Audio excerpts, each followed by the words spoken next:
Okay, we will be going live in 5, 4, 3, 2, 1. Welcome, everyone, to the Thursday, April 8th, 2021 continuation of our April board meeting. We'll consider today any items continued from yesterday and additional items as well, restricted in particular. Madam Secretary, do we have any items continued from yesterday? We do not. Okay. With that, let's jump into our agenda. Okay. Good. Start with our restricted consent agenda items. Those items on restricted consent this morning required no appearances. Restricted number 3 is the application of United Coin Machine Company doing business as Century Gaming Technologies, doing business at 7-Eleven store number 25586 for restricted gaming license, and the application of S&S Fuels Management 4 LLC to receive a percentage of revenue.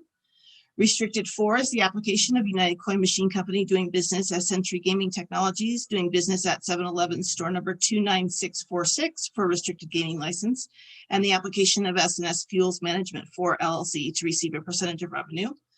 Restricted 7 are the applications of Sada Enterprises LLC doing business as Don's Market for restricted gaming license, and Sadun Duhad Sada for licensure as sole member and manager. Restricted 8 are the applications of the entities and persons noted on pages 16 through 19 of the agenda for a waiver of NGC Regulation 4.080, also as noted on the agenda. Restricted 9 is the application of Eclipse Route Operations LLC doing business as Eclipse Gaming, doing business at Jackpot Jonies for a non-restricted gaming license, the Sahara location. Restricted 10 is the application of Eclipse Route Operations LLC doing business as Eclipse Gaming, doing business at Jackpot Jonies for a restricted gaming license at the Hualapai location. Restricted 11 is the application of Sartini Gaming LLC doing business at Mummers for a restricted gaming license.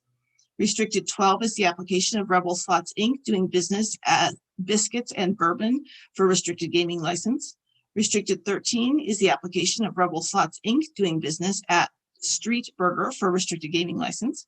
Restricted 14 is the application of United Coin Machine Company doing business as Century Gaming Technologies, doing business at 7-Eleven store 38362 for a restricted gaming license.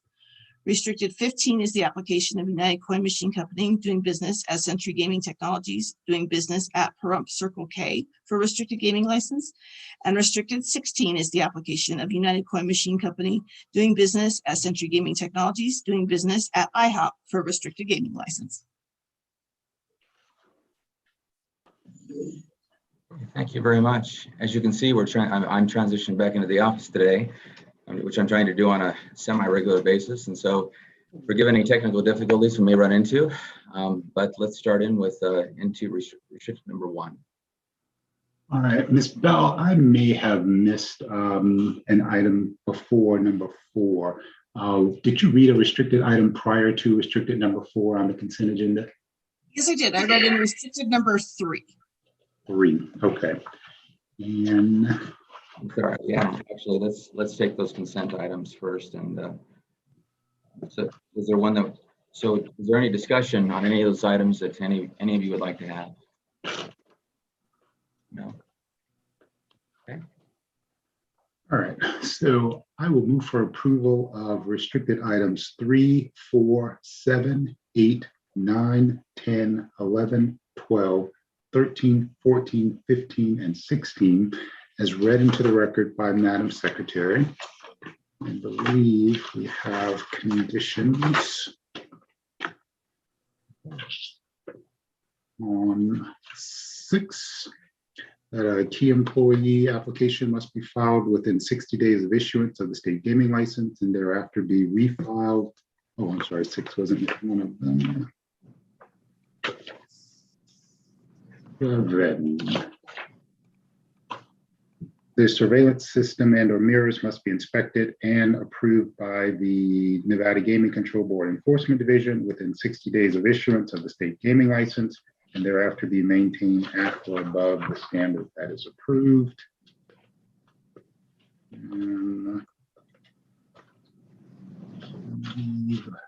15 had a condition as well. Similarly, the surveillance system and/or mirrors must be inspected and approved by the Nevada Gaming Control Board Enforcement Division within 60 days of issuance of the state gaming license, and thereafter be maintained at or approved the level. I'm sorry, and thereafter be maintained at or above the standard that is approved. Member Johnson, I believe there was a condition on restricted number 8 also. 8. I apologize. I don't have my sheet of conditions, so I'm trying to flip through pages.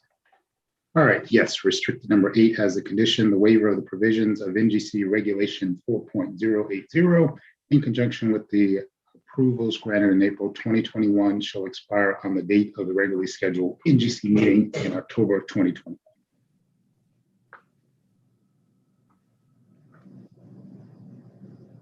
I think that was all of them. Did we get them all? Madam Yes, we Secretary? did. Yep. So we're looking at 1, 2, 5, 6, and that is it. Is that right? That are held out. They're held out, yes. Yeah. Okay, wonderful. All right. So with that motion, Madam Secretary, please. Member Katsaros, Aye. Member Johnson, Aye. Chair Gibson. Aye. Thank you very much. All right. Now into our restricted agenda. Let's start with number 1. Item number 1 is the application of Harish Stephen Nasari doing business as Sin City Market for a restricted gaming license. Okay. Let's wait for him to queue in.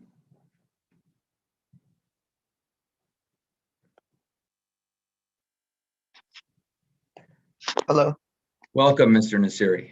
how are you doing, sir? Good. Please state your name for the record. My name is Arash Stephen Nasiri. Okay. And are you represented by counsel, sir? No, I'm not. Okay. All right. Well, we will jump straight into this then. So tell us what you're asking for here.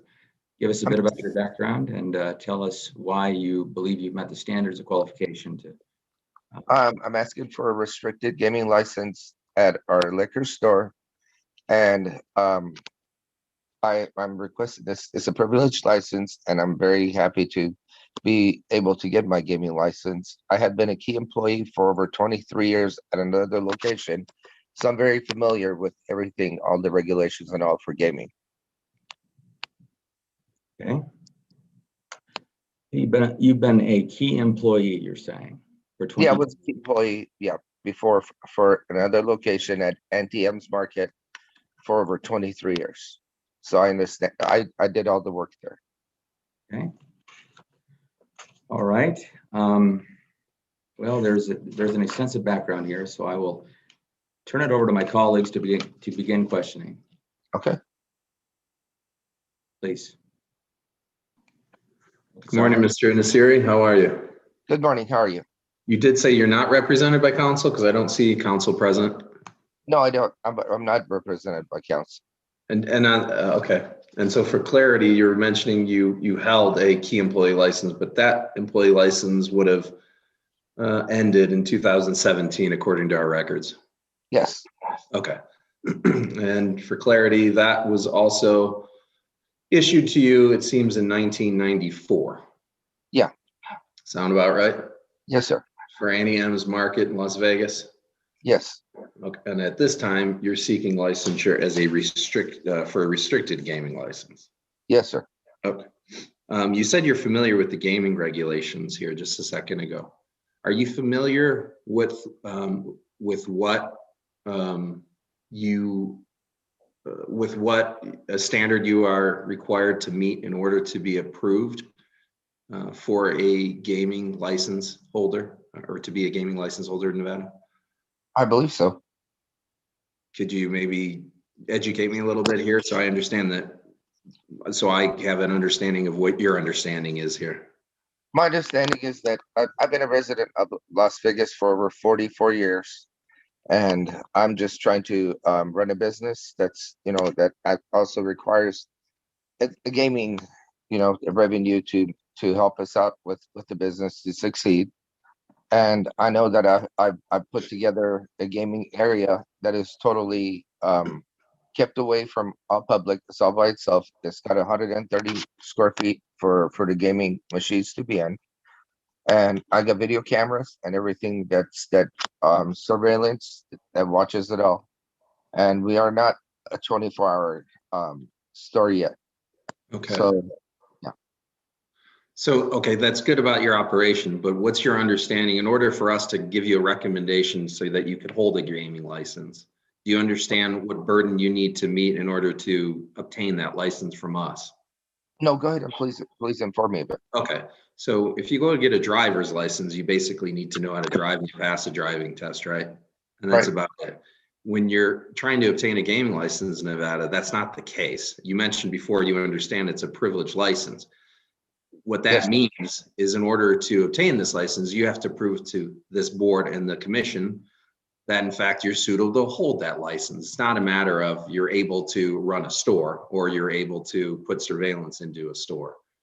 So there's some very clear guidelines that we have or statutes that we have under Nevada, under the Nevada revised statutes that basically state you need to prove to us you're a person of honor, or sorry, integrity. You have the proper business acumen, you have the proper, you have good character, and you have honesty, et cetera. So they're outlined within the statutes that we have here. So as Okay. part of that, what we do is conduct a background investigation on you. The Okay. investigation would have been conducted on you probably prior to 1994 when you would have obtained your key employee license at that point, right? That went away. At a certain point, we then conducted a new investigation because you decided you wished to have a gaming license for a new establishment. And so we undertook the investigation. As part of that, you'll recall you filled out a personal history disclosure form. Yes. And submitted loads of information to us, correct? Yes. As part of that process, you were asked to submit and disclose numerous things in your background, as everybody's required to. Do you recall how that process went for yourself? Yes, I kept in touch with Miss Jasmine Burfield, and she went back and forth with me with updating the information that she needed. Okay, and now updating information because our records are indicating that there's information you didn't originally submit to us when requested. Okay. So there's various questions within the personal history disclosure form that asks about arrests, lawsuits, liens, convictions, etc. Correct? Yeah, I wrote down everything that I believe I remembered, but Sure. with the Metro investigation, there's some things on here that I didn't even know that anyone had put against me. So I had went over that with Miss Jasmine Burfield and explained it to her. Okay. Well, let's start out with some of the things in your background right now. And the first thing I want to talk about is the incident in October 2020 in Las Vegas at a Del Taco. October, yes. Yeah, why don't you share exactly what happened there? Okay. I had my ex-girlfriend there. She was very drunk. She wanted to drive one of my vehicles, and I stopped her from doing so. When Metro Police showed up, they asked me if I had a gun on me. I said yes. And when they looked up my I guess my CCW, they told me it was revoked because my brother's ex-wife had wanted to put I guess it was a protective order against me. I went to court with her and I explained myself to the judge, that I hadn't been around her. Everything that she put in there in her complaint was false, and the judge understood all that. But I did not know when she granted her 1 month just to make sure everything's okay, that revoked my license for the CCW. So when the police saw that I had a gun and I did not, the license was revoked. I wasn't informed of it. They had arrested me for it because I did not know that my CCW was revoked. Okay, and so what happened? I guess maybe even start, why were they even approaching you at the Del Taco? Because my ex-girlfriend was being very loud, and I was holding her there at Del Taco I give her a couple cups of water to calm her down, to sober her up, and I was going to drive her home because I hadn't been drinking. And when they approached, they had a complaint that, you know, I was trying to, somebody picked up a girl, and that was me. I held her away from getting into the vehicle to drive it drunk. And I walked her inside Del Taco so, you know, we could spend some time and I could get her to calm down and sober up. Then I could drive her home.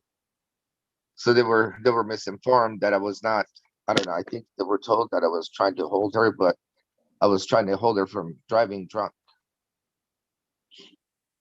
Okay, so basically there was a ruckus there. Staff called police because there was commotion. This is in the parking lot?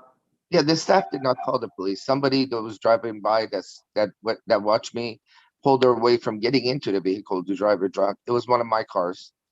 I believe they called the police, and they didn't know what was going on. I took her inside Del Taco to kind of calm her down, and that was what caused everything to start.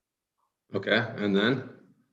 And after the police got there, they asked me if I had a CCW. They asked me if I had a gun on me, and I said yes. And when they asked me I told them I had my CCW. One of the police officers had asked me to put it down, so I was under pressure. They're asking me to put the gun on the table. When I reached to put it down, they all attacked me, and I told them, I said, "Do you ask me to put it down?" The policeman that was talking to me had a very heavy accent. It was maybe a French accent. I did not understand that, you know, he was saying, "Put your CCW down." I just didn't understand his command. So that kind of started something, but I stopped. I put my hands up and I allowed them to do what they needed to do. But that just made them, you know, they said because my license was revoked, I was carrying without. And it just shocked me because they didn't serve me the correct paperwork for me to know that it was revoked. I would have never had a gun on me. So you're saying you were never even notified in your belief that your CCW was revoked? I think. Yeah, they did not. They did not send me regular mail. I guess I didn't get anything at all. I did not. I would have Okay. never had a gun on me if that was revoked. Okay, so what happened then? Then the police arrested me and they charged me, but I got an attorney to take care of that. The felony to be marked down as a gross misdemeanor, and I cleared everything up. What did they arrest you for? For carrying a weapon, the charge said carrying a weapon without a license, but I was under impression I had a license to carry. Okay, and was there any other charge that you recall? I think there was another one because I grabbed the gun to put it down. They were saying that I was trying to grab it to point at an officer, and I was not. I was putting the weapon down right there on the table. There was a lot of police officers there. I would have never even thought about that. I was just following orders. And what about the weapon? The weapon, they took that Why did they take it? because they said that I had a gun without a license. They were Okay. following their orders. Did you ever get the gun back? The gun, yes, I retrieved it back, but this is after 10 something years ago. I mean, after 10 years after that. Why did they hold on to it for so long? I didn't even know that I was supposed to pick it up. Well, I it didn't know says they here had that it. it says here that the firearm was unregistered as well. It was unregistered. Yeah. No, I had registered the weapon, and after, I believe it was about 5 years ago when they cut up all the blue cards. That might have been something then, but I had registered it. Well, it was not registered at the time.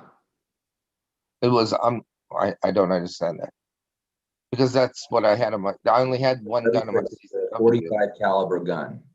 And I'm you sorry? you had a CCW with registration of a 45 caliber weapon. You were carrying 38 Walter. Which is a different gun. Oh, for the CCW to be listed on. I've shifted over from your CCW, which was revoked, so you didn't have that. Then you also, in addition to that, had a gun that was unregistered. Oh, but maybe I had registered with the police department. Okay, Maybe, well, this gun wasn't registered. Let's just say that, okay? Okay. So you got charged with that as well. Oh, I didn't even know that. Okay. And I wasn't clear on the revoking. What was the reason for it being revoked then? Your My CCW? yeah, my brother was going through divorce, and his ex-wife was trying to keep me, my mom, and himself from seeing their daughter. So she went and filed all three of us to get protective orders to be kept away from my niece. And what she had put on there was that I had walked into her house, I had heard her this all kinds of crazy accusations. I hadn't even seen her for years. So when I went to court, I explained that to the judge that I hadn't seen her, I haven't been around her. And the judge asked her that, and she says, "Well, is that true?" And she says, "Well, that's not exactly true." So the judge still went on with giving her a protective order for 30 days, just to make sure nothing happens. Even though all the accusations she put on there was false. I didn't have anything to do with her or my niece or anything. But they revoked your CCW. Yeah, when they issue a protective order, your I guess your CCW is revoked automatically, and I wasn't informed of that. Well, it's probably your obligation, I'm sure, to understand what would happen to your CCW in that instance. But regardless, it was revoked. I'm not getting a very clear reason why, other than the judge felt that you shouldn't have this anymore. Because if that was the case, the judge would have known that issuing a TPO results in your loss of CCW, and therefore the judge felt it was in the best interest of everybody involved, including the community. Yeah, at the time in the court, I wasn't told anything, and the police department didn't serve me the correct paperwork for me to acknowledge that. Okay. I did not know, because if I knew, I would have never had anything with me. Okay. So that's that one. Then we had a host of things that you didn't disclose. As part of the personal history disclosure form that we were just talking about, and as you recall, it's very lengthy, asks for a lot of detailed information. It asks for essentially contacts with law enforcement. Okay. And in there, you didn't disclose a whole host of matters. And I'd like to go through at least, probably all of them. Okay. And we can go in chronological order here. Actually, they're not in chronological, but we're going to start with 2018 September. There was a call from received by Las Vegas Metro. Do you recall this in September 2008? Yes. Okay. Well, you want to talk to us? What happened there? Okay. I actually called the police. I was trying to help someone that I knew. I had given him shelter to stay with us in our home, and he was acting really abrupt. He was acting crazy, and I asked him to get his stuff. He needs to leave, and he started just acting out of control. When I asked my daughter to go ahead and grab his things from this room that I was letting him stay in, he tried to run after her and attack her, and I was stopping him from to do so. So he got into a confrontation with me, and I just removed him from the house. The police did not show up there.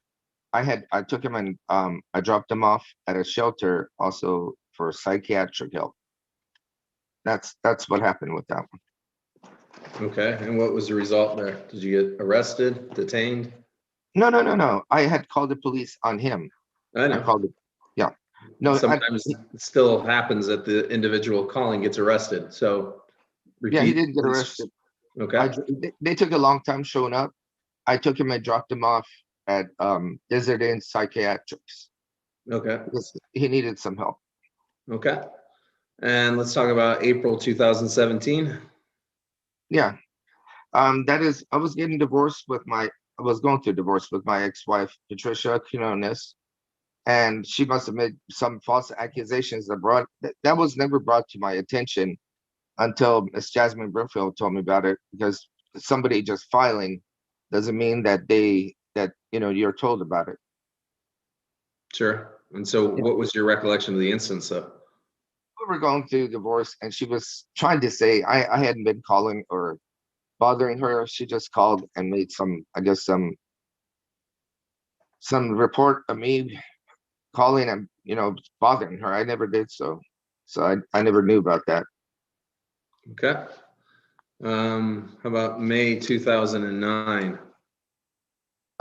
This was the same person that had I believe that was reported by my brother's ex-wife, because I brought it to CPS's attention that they had never took their child to school or allowed her to attend any school.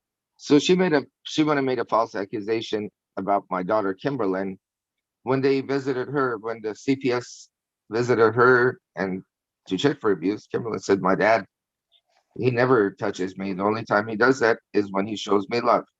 And that was her report that she left with them. Okay, but in both cases, you're saying, so in the 2017 issue and 2009 incident, both of them were basically stating that you were threatening them? No, 2009, as I saw, that it was a CPS case, not threatening. Okay, so, Because somebody had said that I harmed my daughter, and I never bring her harm.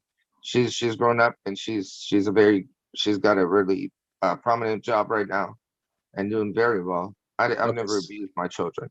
Yeah, I was confusing it with another one. So this is the one where you're being accused of being physically abusive towards your child, and the other one was you were threatening the life of another individual. And that's in April 2017. Okay, so I was confusing that with another one. Yeah, I never threatened anybody. And This then was just accusations. And then in November 2008. November 2018, right? Now there's a different one. Now I've just moved to another one. I'm just trying to go through these in a little rapid fashion here. November 2008. Recall what happened there? I don't see one for November 2008. I see one for August 2008. Well, it's probably the same one. No, this one I believe is November. What's the Okay. August? I don't think I have an August 2008. Yes, I do. Sorry, but that's a different one. Let's stick with the November 2008. I'm talking about some domestic dispute. I put down here, I can't recall. I don't know what that's about. Okay. Yeah, I don't know what that is. Yeah, you said you were never charged with domestic violence, was your answer there, but it seems there was an incident at a friend's house, and there was a verbal altercation there, and then there was some arguing between, I believe, yourself and some folks, and you grabbed somebody by the chin and around the neck, and you kept it there for a long time. You're squeezing her neck. Remember any of this? No, I don't. Yeah, this is in the police report, so I'm just reading from there, summarizing exactly what was stated there. This police actually talked to me. Well, this is I don't believe that's stated here. Yeah, I don't know what that's about. Okay, so you don't recall that one. I don't at all. Okay.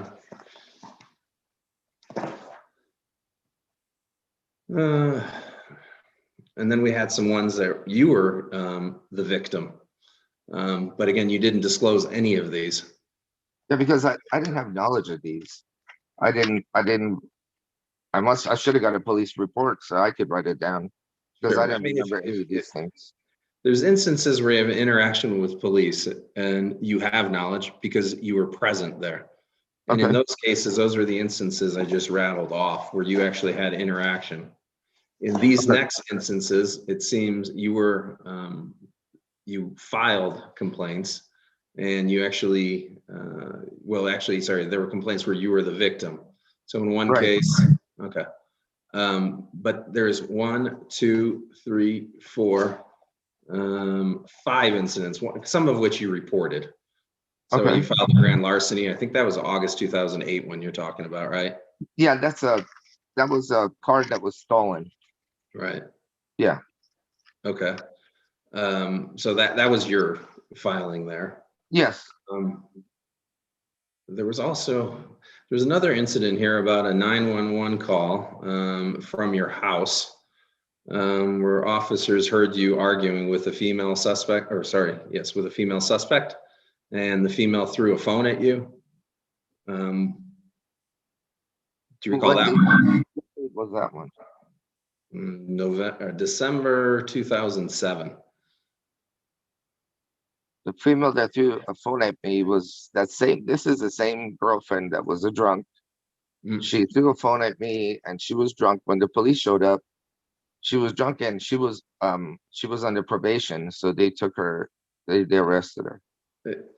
And I will note in there in that one, you did not get arrested. Again, this was one that was just filed. And again, Yeah. you were quote unquote the victim here.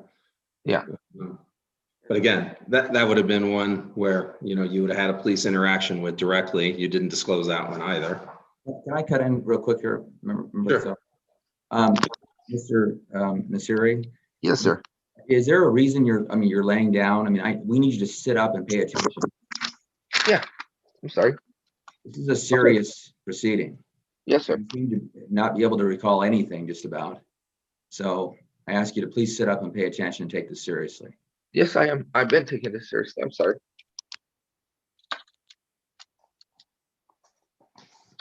Was there anything else you didn't disclose that you recall? And keep in mind, sorry to cut you off there.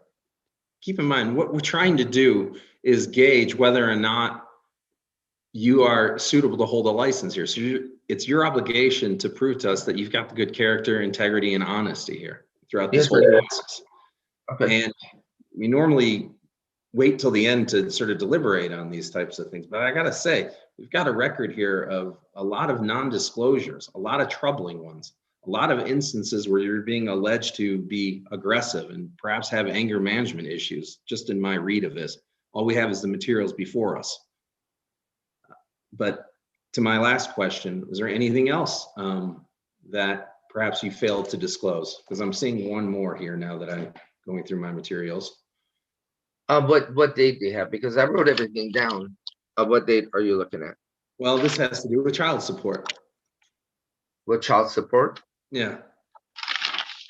Okay. You failed to disclose the fact that you had child support payments. Oh no, I gave Miss Broomfield my child support receipts and all.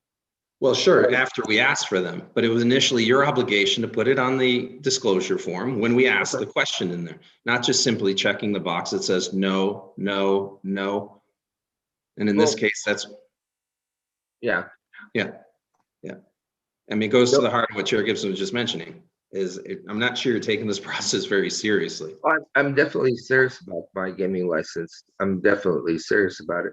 I'm sure you're serious about wanting to obtain the license, but my comment was whether or not you're taking the process seriously or not. And I would say no so far.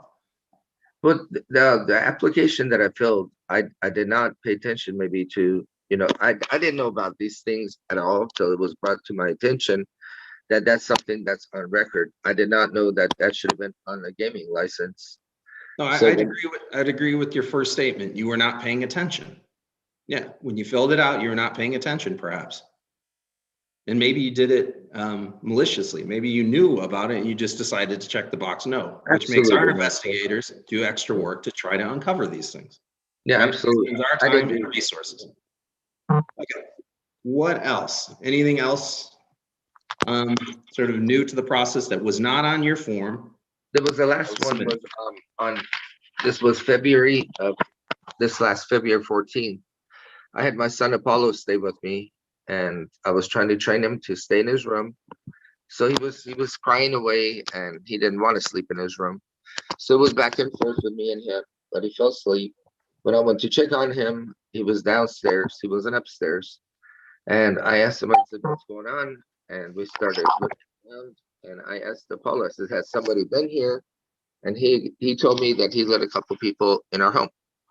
So I was really scared with Apollo and I took him and we looked around. We didn't find anything. I decided to call the police to come out and check it out. And the police came and didn't find no one in the garage. Then him and I went back inside. We were looking around. We kept on hearing things in the attic. We called the police again. I believe it was a really windy night, so it was disturbing.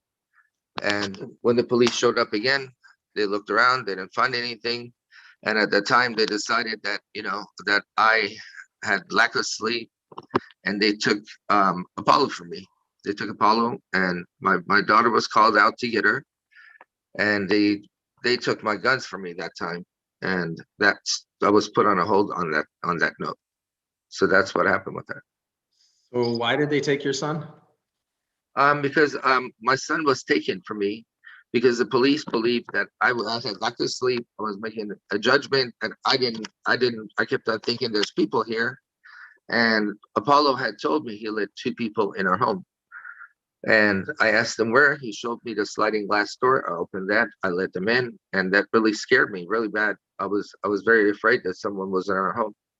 No, I can understand that would be, frightening situation there, but why would they take your son? That's, I don't understand, because you had lack of sleep? Because when they showed up the second and third times, they told me that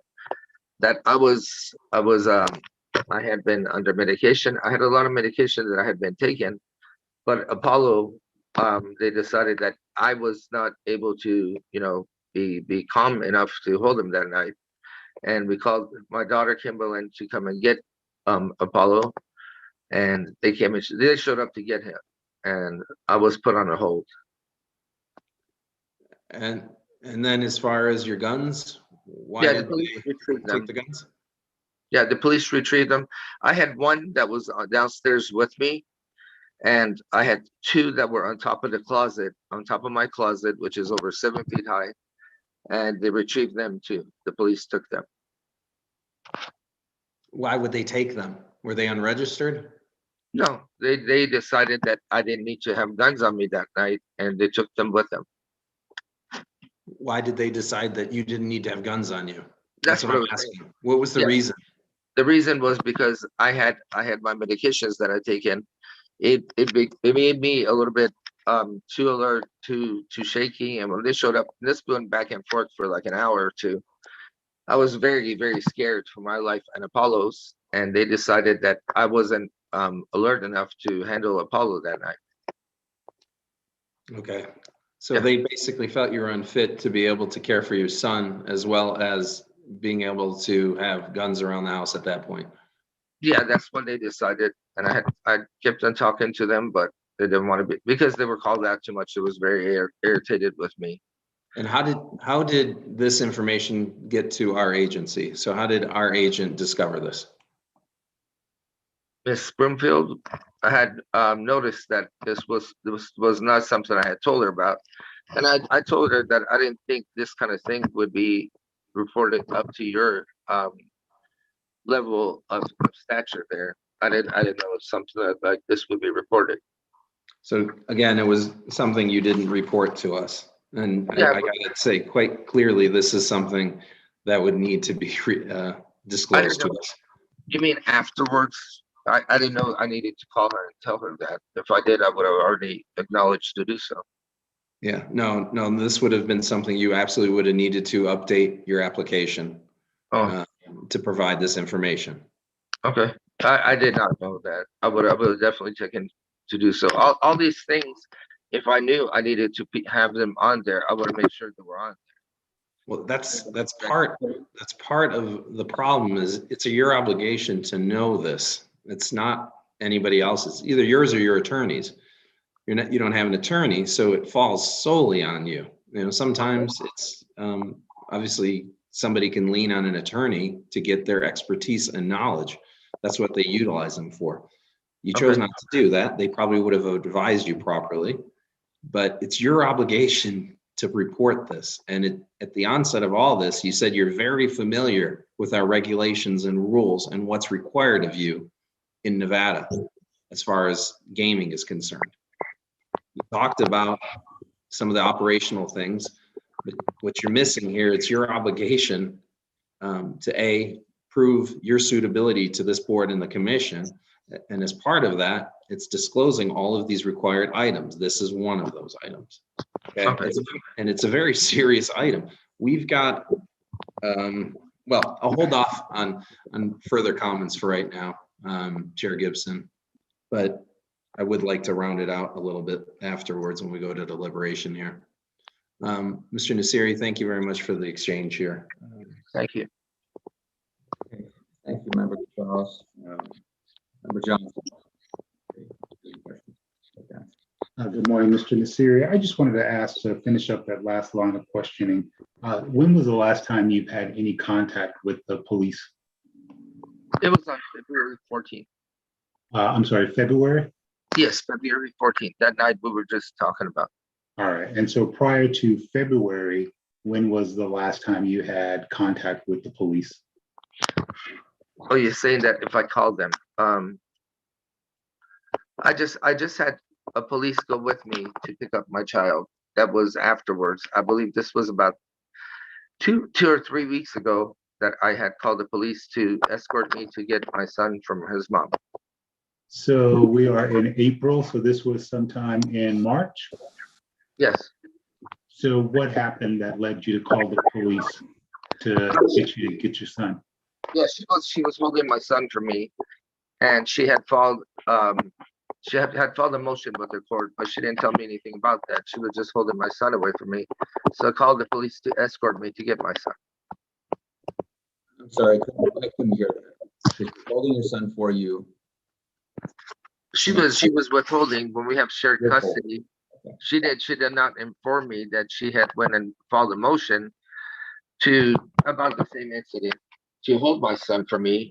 So I had called the police to escort me. The officer spoke with her, and she told him that she had filed a motion, so we have to go to civil court for that.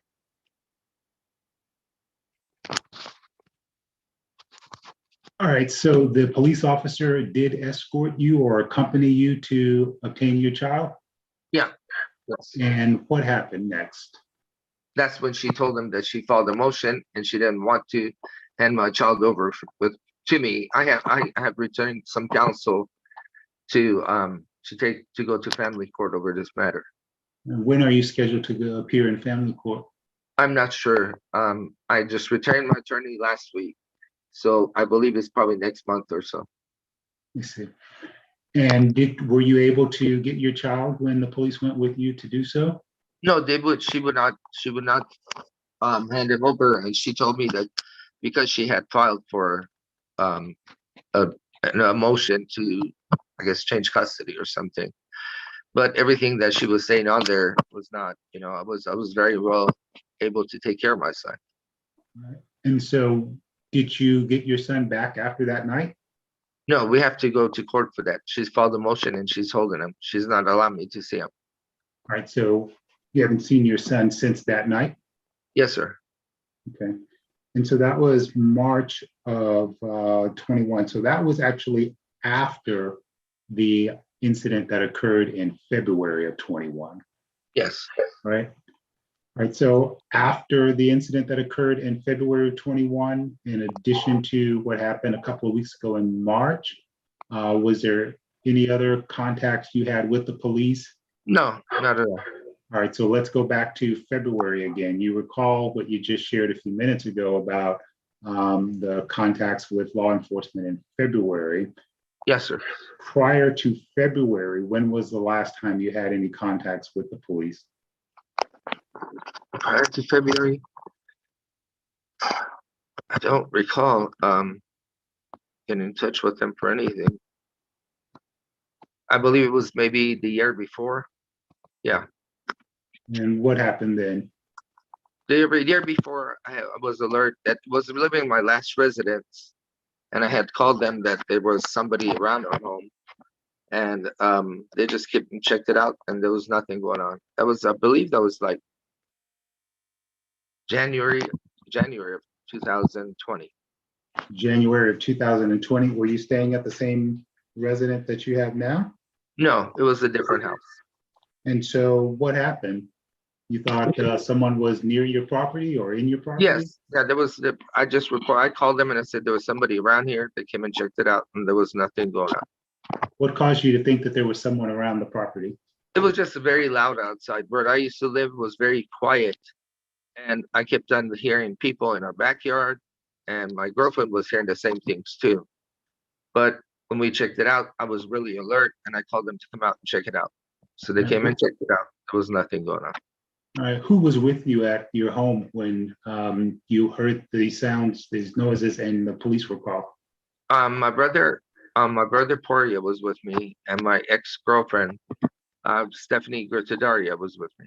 All right. Was it in the morning, at night, in the afternoon, It was like about late night. late night? Yes, sir. Okay, so that was January of 2020, right? Right. All right, and then prior to that? Prior to January of 2020, it would be on the list, I guess, because I hadn't. It would have been running back to 2018. It would have been September 2018. All right. And what happened in September 2018? I was trying to help a kid out.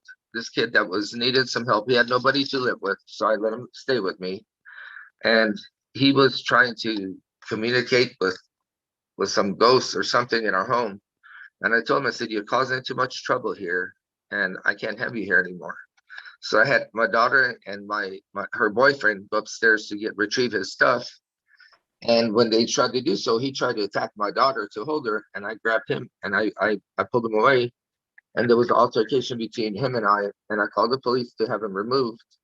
But then when he was outside for a long time, I took his stuff, put it in my truck, and I dropped him off at that desert, I believe it was Desert Inn Care or something. And I think if there was anything reported, that was reported that I called the police and told them about him, causing trouble, and I needed him removed. But they took forever to get there, and he was just too much. It was out of control. Right. You said he was trying to communicate with someone while in your That's what I house. was going to ask. Yeah. What were you saying? He was trying to communicate with what? I don't know. He was really strange. He was trying to communicate with some ghost or something. When I noticed that he's really out of normality, I asked him that he needs to leave. He started just causing a lot of trouble there. And I was trying to help him out because his mom, dad, and his girlfriend were they had died a few years before I met him, and he didn't have anyone to stay around with. So I was trying to help him out for a couple months to get him going and be back on track in life. Okay. All right. About this business that you have, Mr. Nasiri, this is a liquor store, and how long have you had this business now?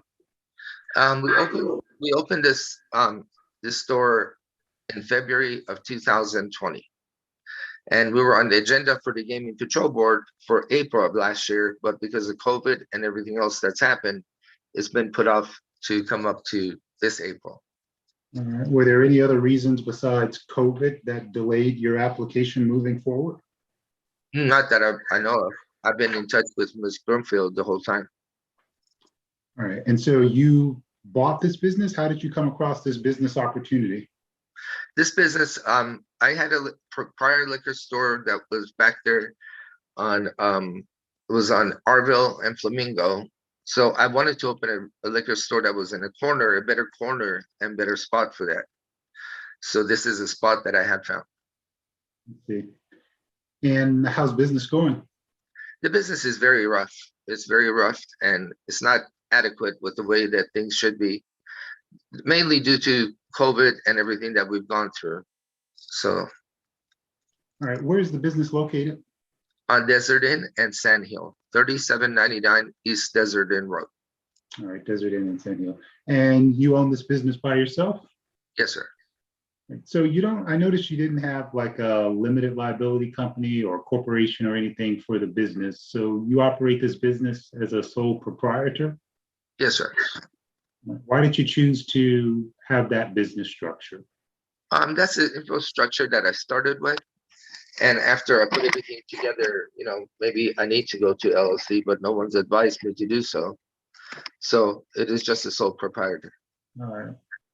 Certainly that's something to be cautious of. I mean, if someone slips and falls at your business or gets injured and wants to file a lawsuit, they're going to file that lawsuit against you personally, you individually, as opposed to against the limited liability company. So that's something you might want to look into regardless of what happens with gaming. So why do you want gaming, and what are your plans for gaming? I've been wanting the gaming there so it could help, with the revenue and help us get the business going and bring more people around. the more people that are around, the business will do better because of it. Okay. And so you applied for the gaming license, and it's my understanding that you applied back in October of 2018. Does that sound about right? For this gaming license, no, we didn't get the place until late. It's been quite a bit later after that. The application that I put in for this gaming license, I don't think it was 2008. Oh, the first one. Well, I had a different liquor store, but I didn't have gaming there. I did not have gaming. This is a different store. And the application that I put in, it could have been maybe 2019 to 2020, because yeah, it had to be 2019 that I put the application in. Okay, so April 5th of 2019, does that sound about That right? would be, yeah, that would be about right. All right. And then how did the application process go for you? Were you timely in getting the information into the Gaming Control Board when it was requested? Well, at first I had a problem communicating with Ms. Broomfield because I wasn't using email. I was trying to use the phone to keep in touch. But after, the certain time that went by and we've been communicating with email, it's been much more adequate. It's been going a lot faster. I see. And then there was a tax lien involving you and the state of Nevada. What happened there? The tax lien was that was from my prior liquor store. I had hired a couple of people that were my managers, and they were not reporting the taxes, and I wasn't aware of it. So when I closed that store, they put a tax lien against my house, and that's why I put my house to sell so I could pay off all the liens and everything that I owed. But your taxes were not paid, and so why were the taxes not paid on time? Because this management that was telling me that they were taking care of everything, they were not taking care of my business. And it was a matter of maybe 10 months that it took to have the business fall apart. I wasn't a part of that. My mother had passed away right before that, so I had a lot of problems and difficulties in my life. And it wasn't me dealing with it. This business here, I will be the one that's conducting business, paying the taxes as I have been, and I will be taking care of everything myself. What do you mean when you say I wasn't a part of it? A part of the last store, I had too many problems in my life back then.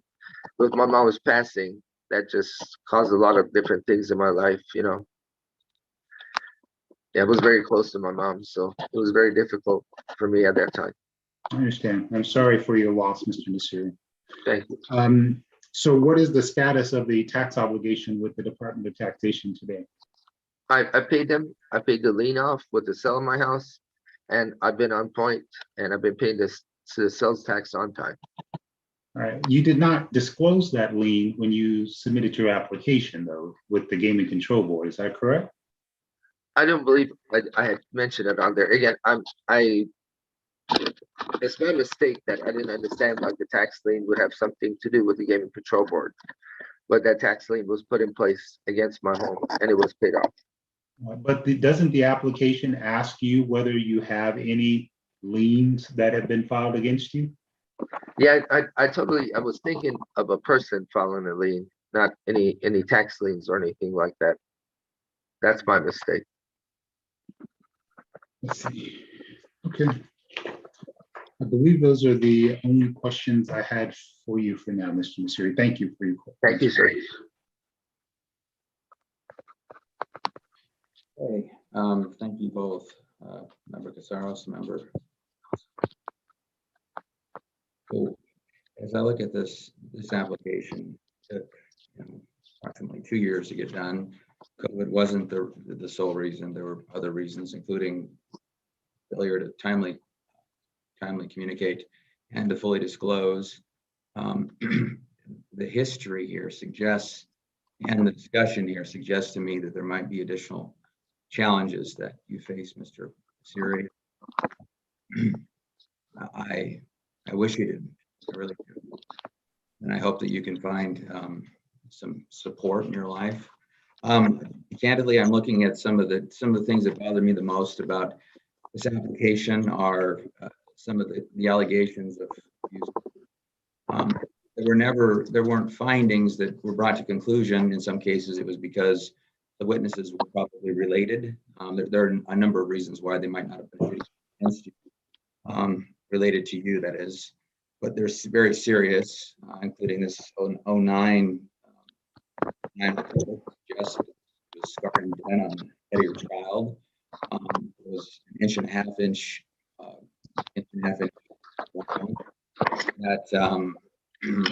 that resulted from you throwing her against the wall. Me? There are, and you can dispute that if you'd like. I'm just going to talk a little bit about some of the things I see and I'm concerned about. There are claims of custody sort of dispute, but you suggest that there was joint custody, but there was a filing made and there was withholding in the process. And so you're suggesting there wasn't a disposition in between there. And so a police officer accompanies you to the home of your then wife and doesn't intervene when there's no court order, there's no change in custody arrangements. It doesn't make any sense. There's not. She just refused to hand him over, and the police You officer. have a police officer with you.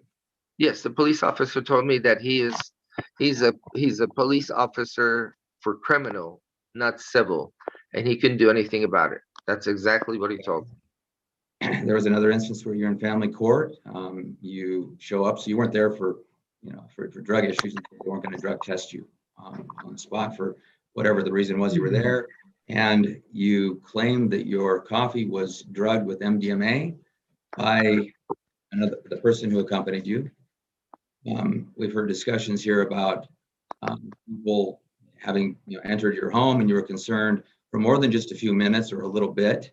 But it seems like that concern, that I'll call it maybe something more serious, anxiety, maybe even paranoia, that it persisted for some time. You talk about a person in your home who was attempting to communicate with ghosts, which is not unheard of. Of course, there are television shows that have those kinds of things on them. But altogether, as I look at this whole thing, what I see is someone who has some challenges. You're laying in your bed as we try to speak to you and try to ascertain the truth. You can't recall. It was your answer to the first several questions that Saros asked, which is just not adequate. It's just not sufficient for something this serious. I would just tell you that, just point blank, I cannot recommend to the commission that you be granted a license. I'm actually shocked that your SRO, your slot route operator, missed so many of these issues and was willing to even enter an agreement with you. Yeah, that's another question for another day, but I would just say to all SROs that are out there watching that this kind of thing has got to be caught. And so do your due diligence. But back to your application here, that's where I'm at personally. I don't know that there's any further need to go any deeper into your background and talk about potential medical issues that are any further than, or that go any further than I've already done. So I turn it over to my colleagues and ask what you all think. Yeah, I don't, I said I wanted to round out a few things at the end of this, and I'll just go briefly on it because I'm exactly where you're at, Chair Gibson. We've got so many police interactions here, and it's not necessarily that you've been convicted in all these cases or any, and to any extent. Frankly, I think the felony arrest probably rose to the highest level, if I'm not mistaken. But that aside, we've got so many allegations of violence, it's allegations, and we have so many different police interactions for various different items. There's just a pattern here. I would be so concerned that this would continue at your business as well at some point, not aside from all the issues that we have with you not disclosing these things. I can appreciate there's a lack of sophistication, Mr. Nasiri. This is not for the faint of heart, this process at all. So I don't want to come down on you unduly here, but you don't understand this process, and you got a lot of issues in your background. that it would be impossible nearly for somebody to say, yeah, we can recommend this gentleman to have a gaming license based upon the laws that we have here. I bet you're probably a very successful businessman in the business world, but layering on top of your business a gaming license as well, that takes there's a whole different standard for you to obtain that license, and you have not met that burden in my estimation. So I wouldn't be able to support your application here. I guess my question comes down to is, what is our course of action now? Because we have a few different options, of course, and I'm happy to talk about those, but I'll yield for now. Johnson, what do you think, sir?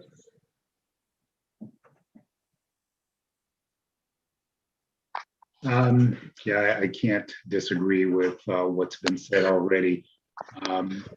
I just don't think now's the time, Mr. Nasiri, for a gaming license for you. I think there's some additional things that you need to take care of in terms of the application process and ensuring that it runs a bit more smoothly. And sounds like there are just a number of other issues to just get taken care of, as well as increasing your understanding about what the requirements are for gaming licensing and what that process entails. But I don't think now is the time that we would be able to move forward with a gaming license recommendation. With that, let me just say that I feel compassion for you, because I believe that there are other things going on in your life that we don't have full view into. And so the non-disclosures, I mean, it's difficult to get past that. I think many of the other things that we've talked about are a result of challenges that you face. And so with that, I'd like to refer this back and recommend to you that you try to get some things in order. Yes, sir. What do you all think? Is that an acceptable movement? Completely from my standpoint. I didn't want to go take a drastic measure here, if you understand what I'm saying, Chair Gibson, whatsoever. I was looking at either a withdrawal or a referral. That's where I was at. Mr. Nasiri, I really hope things turn out well for you and your family life, and you get your house in order with your children and your ex-spouse, and everything works out well for you, sir. I really do. Thank you. You know, as you speak, maybe we should act and just have formally withdraw.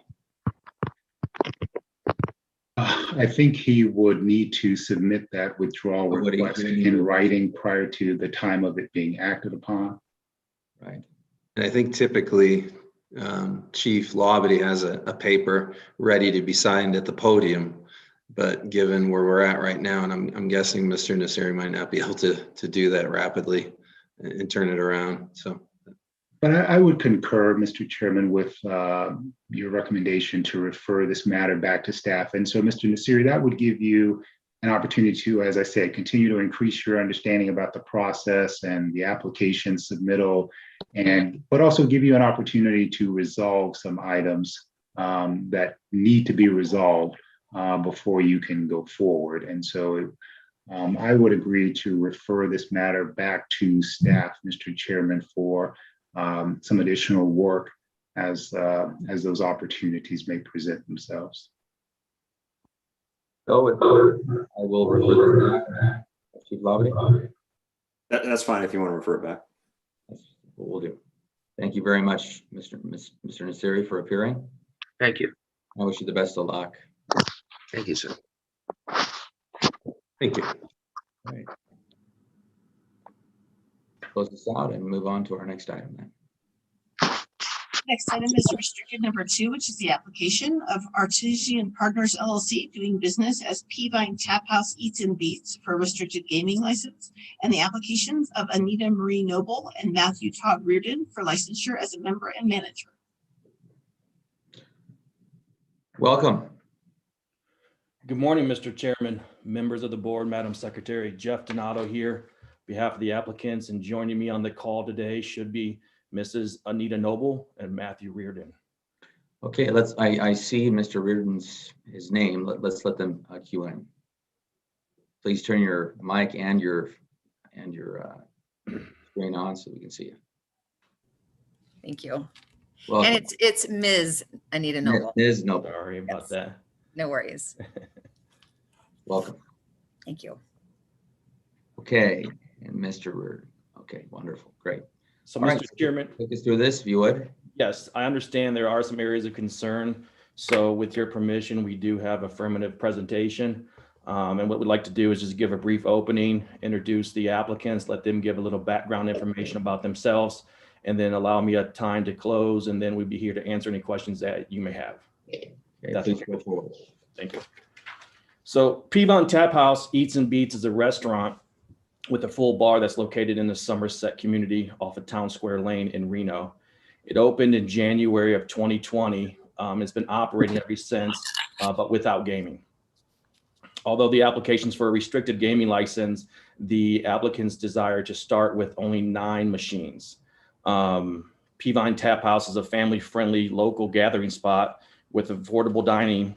The focus is on the artesian thin crust style pizza roasted in the state-of-art brick oven, along with healthy salads, soups, amazing tapas. There are 20 beers on tap, along with crafted cocktails and a stellar wine list. On weekend nights, there is live music and entertainment that makes Peavine a unique dining spot. With regards to the failures to disclose, just want to make sure first and foremost, you understand the failures to disclose were in no way a deliberate attempt to deceive or hide anything at all from the board or commission. Instead, it was an inadvertent oversight due to the incidents taking place nearly 30 years ago. Mr. Reardon's personal history record, we did disclose a DUI that took place in 2006 in Tempe, Arizona, and also a California tax lien that took place in 2016. For clarification, the tax lien that we disclosed, it was not a lien, it was a final notice given to Mr. Reardon, and he did take care of making that payment before it did go to a lien. But when we initially filed the application, we did disclose it as a lien. There would be no reason for us not to disclose the DUI incident took place in California nearly in the early 1990s, and the court case that took place in 1993. One of the 2 incidents that were, once the incidents were brought to his attention, Mr. Reardon was fully transparent, cooperated with the agent, and obtained any and all information that he was able to obtain. But due to the time frame in which they occurred, most of the information, when he tried to obtain it, all the records have been purged. It's also important to note that as part of them working with me, I do conduct my own background investigations and my own due diligence on the applicants. I do have my software that I do run background checks on, and I also run their names through all the local courts. That's local, state, federal courts in the state of Nevada, Southern and Northern Nevada. I run their names through Secretary of State, recorders, assessors, and if they have lived outside the state of Nevada, I do try to track them down in the states where they lived. So we do our own due diligence on our end, and as part of that, those items were not brought up in my background, were not disclosed in my background, and I believe it was because the time frame it took about 30 years ago. The software that I use to do my background checks is called TLO by TransUnion. It's used by law enforcement departments, private investigators, law firms, and others performing background checks. And just so in closing, or just a brief summary, is we do understand that these failures to disclose are our responsibility. We take full accountability for that. And we would like to introduce Anita Noble to give a little background information about herself, and then we'll go to Mr. Reardon. Good morning. Anita Noble here, and thank you guys for your time. Can you guys hear me? Okay. Yes. Okay, thank you. So I've been a resident of Nevada since 2001 when I moved here with my family again, but I did graduate from high school here in 1980. I grew up on the Eastern Sierra, so Reno has been my home for the majority of my life. I've opened many businesses. I currently own a vacation rental company and brokerage in Truckee, California that has been in operation since the early 2000s. I've been a real estate broker since 2000 and in real estate since 1997. I moved full-time. I have 5 children that have all graduated from high schools here in Reno, Nevada. My oldest actually runs my vacation rental company in Truckee. She has 3 grandchildren of mine, and her family moved here a couple years ago to take over my real estate company's vacation rental arm. My son is a Special Forces Air Force pararescue, and he's now in Yuma, Arizona. And he's been enlisted in the Air Force for almost 12 years. They bought a house, him and his wife bought a house down there, and he's currently training all military personnel to jump out of airplanes. So he jumps out of airplanes a lot, which he loves. The rest of my kids, I have a daughter in Bozeman, Montana, or actually, I'm sorry, Missoula. And she just graduated in her nursing and is working at an ICU in Great Falls. I'm sorry, not Missoula. I'm a little nervous. And she just bought a house this last summer and is getting married in the next few months. And then I have another daughter that lives here in Reno, and just she lives with her boyfriend and bought her first investment property in Reno. She bought a triplex. She's 27 and works for a medical startup company out of the Bay Area and has the privilege of being able to work from home. So I live with my 2 half-Great Pyrenees dogs that are laying right here. I wish you guys could see them, but that's a little bit about me. I've owned multiple businesses. I told Jeff, I call myself a serial entrepreneur. I love the act of starting something from scratch and watching it, develop and grow. And so that's kind of who I am. Mr. Reardon, if you could please provide some My, information. Mr. Amato, Yes. I just want to ask Ms. Noble, just to make sure. So you were involved in the marijuana business, actually there was a dispensary, I think, that you were associated with. Cultivation. Fully divested. Cultivation facility? Okay. Cultivation, yes. Are you entirely divested? Absolutely. I did. There were 5 partners to start, and 2 partners bought the 3 partners out in January. The first half of the sale culminated in January of 2017. And then we had to transfer, very similar to the gaming. We had to transfer the licenses and get approval through the marijuana control board. And then once that was all signed off, then the second half of the transfer of ownership happened, which was about 2 to 3 months later. So, and now all of that was pretty much the first quarter of 2017. All right. Was it a straight, so it was sold for cash then? Is that accurate? Yes. Right. Correct.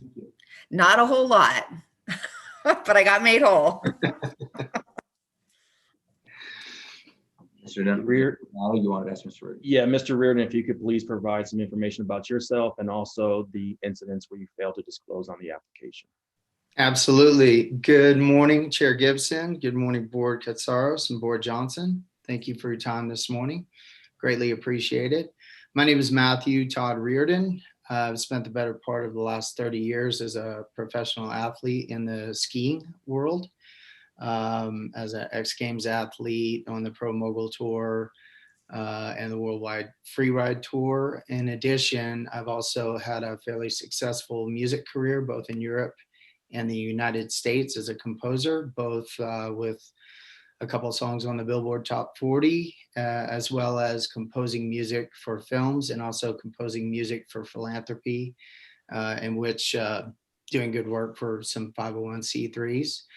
I've worked with some of the biggest brands in the world, such as Vocal Marker, clothing sponsors, eyewear sponsors. And the point of that is that to make it to the international level, you're considered not only one of the best in the world, but you're also a role model and a brand ambassador.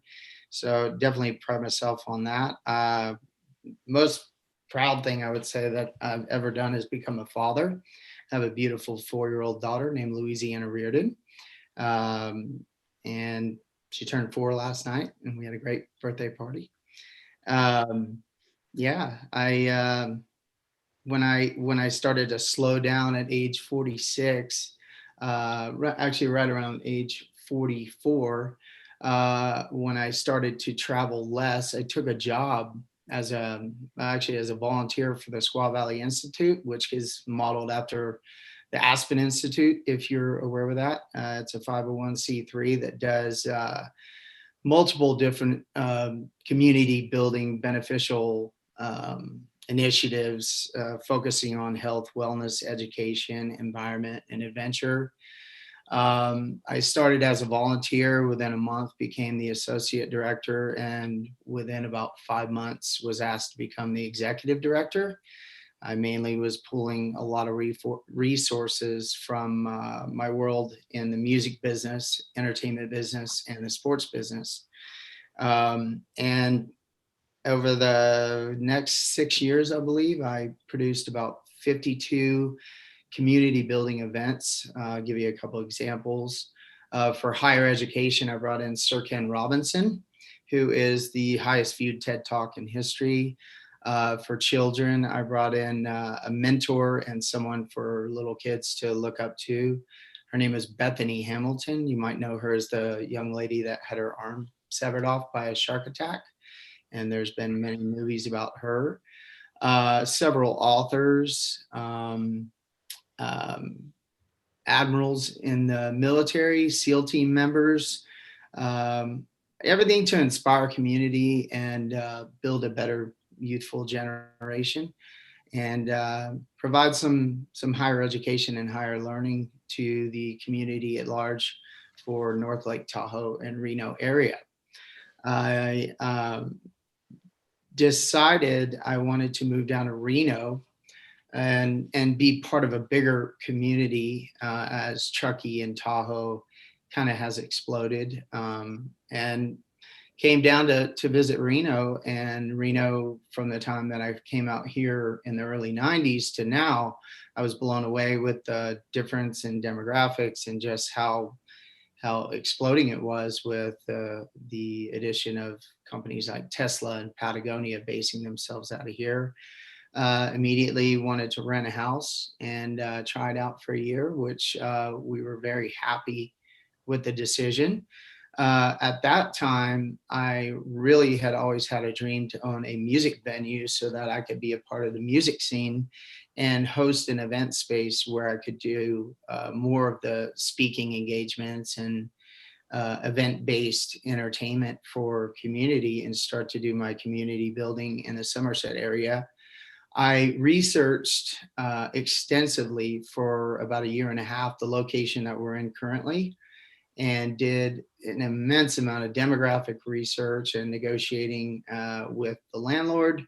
At that time, I learned about the gaming business. I studied quite a bit about it before opening up my conversations with Golden Entertainment and our representative there.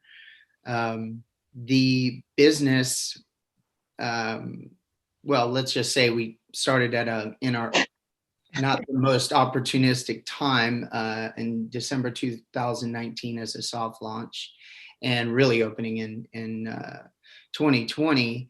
But we managed to do everything that we could. We are both, myself and Anita, are serial entrepreneurs. You know, my bigger vision was to see putting on festivals and community building events outside the restaurant, but all that was largely halted due to we couldn't even open up our doors after March 14th. But I would say that we persevered fine. We made huge strides in the business to look at ancillary revenue streams and to open up a drive-through window, go down to the city, get it approved. Anita and I just put our head together as a team and said, you know, we've got to make this work. And so instead of me going out and taking another job with a soundtrack recording job on the side, I decided to deliver pizza 67 nights in a row. And it was quite the adventure and roller coaster ride right there. But we've made it through and life is getting back to normal. And I guess I would close with yeah, I've dedicated most of my entire adult life to, doing community building events and being a good member of society and a good member of any business that does good for community. I will say that the two incidences that were on my record was an absolute total oversight on my part. I, in no way, shape, or form, was trying to be dishonest in any way. I'm a very honest person. I pride myself on that. I come from a family of pretty distinguished military folks. My brother, lieutenant commander, who is retired, has worked at the Pentagon, the Naval Yard, and worked at stations all over the world. My other brother is a Marine Corps sniper with 4 tours in Afghanistan and Iraq. My mother and father are outstanding citizens. And my sister is a mother of 6, and they're all my best friends. So just speaking to my character and my upbringing, I would defer to that was a complete oversight on my part, and I hope you accept my apology. I've also taken the time to draft letters or have letters draft on my behalf on one of the incidents, and I believe that you have those. And I'm very appreciative for your time today, and we take this hearing very seriously. So thank you very much. And just so in closing, Mr. Chairman, you should have been provided some letters of recommendation from Mr. Reardon in your backup materials. We understand it's our responsibility and our burden to show why the applicant should be licensed. So we went out and sought these letters of recommendation to speak to his background and his character. One letter is from Yav Patterson. He's the operations manager from Lotus Lotus, indicates that Mr. Reardon has incredible work ethic and helps foster a tight-knit local community through his business endeavors. And another letter you have from Jamie Shepman, the CEO of Mountain Riders Alliance, goes on to say that he's collaborated with Mr. Reardon on various projects in several countries and hold him in the highest regard. Roy Tuscany, the founder of High Fives Foundation, indicates in his letter that Mr. Reardon is one of the individuals that stand out in the community. And also we provided the Faces of Squaw Alpine that goes on to where Mr. Reardon was featured in the article, and it talks about the different nonprofits that he's helped to establish and create. And then also over the years, Mr. Reardon has been fortunate enough the ability to raise money through sports and music. In his position, he has partnered with ski sponsors and helped raise money through various projects and give those to nonprofits, including Protect Our Winners, the Shane McConkey Foundation, High Fives, and Squaw Valley Institute. So another letter in the back of materials from Peter Crowford, which is the alleged victim in the 1993 incident that was not disclosed. In that letter, he does indicate that Mr. Reardon had nothing to do with the incident and was unfairly associated. And he goes on to state that Mr. Reardon is an outstanding pillar in his community through his work with Squaw Valley, and he has made countless contributions to the community.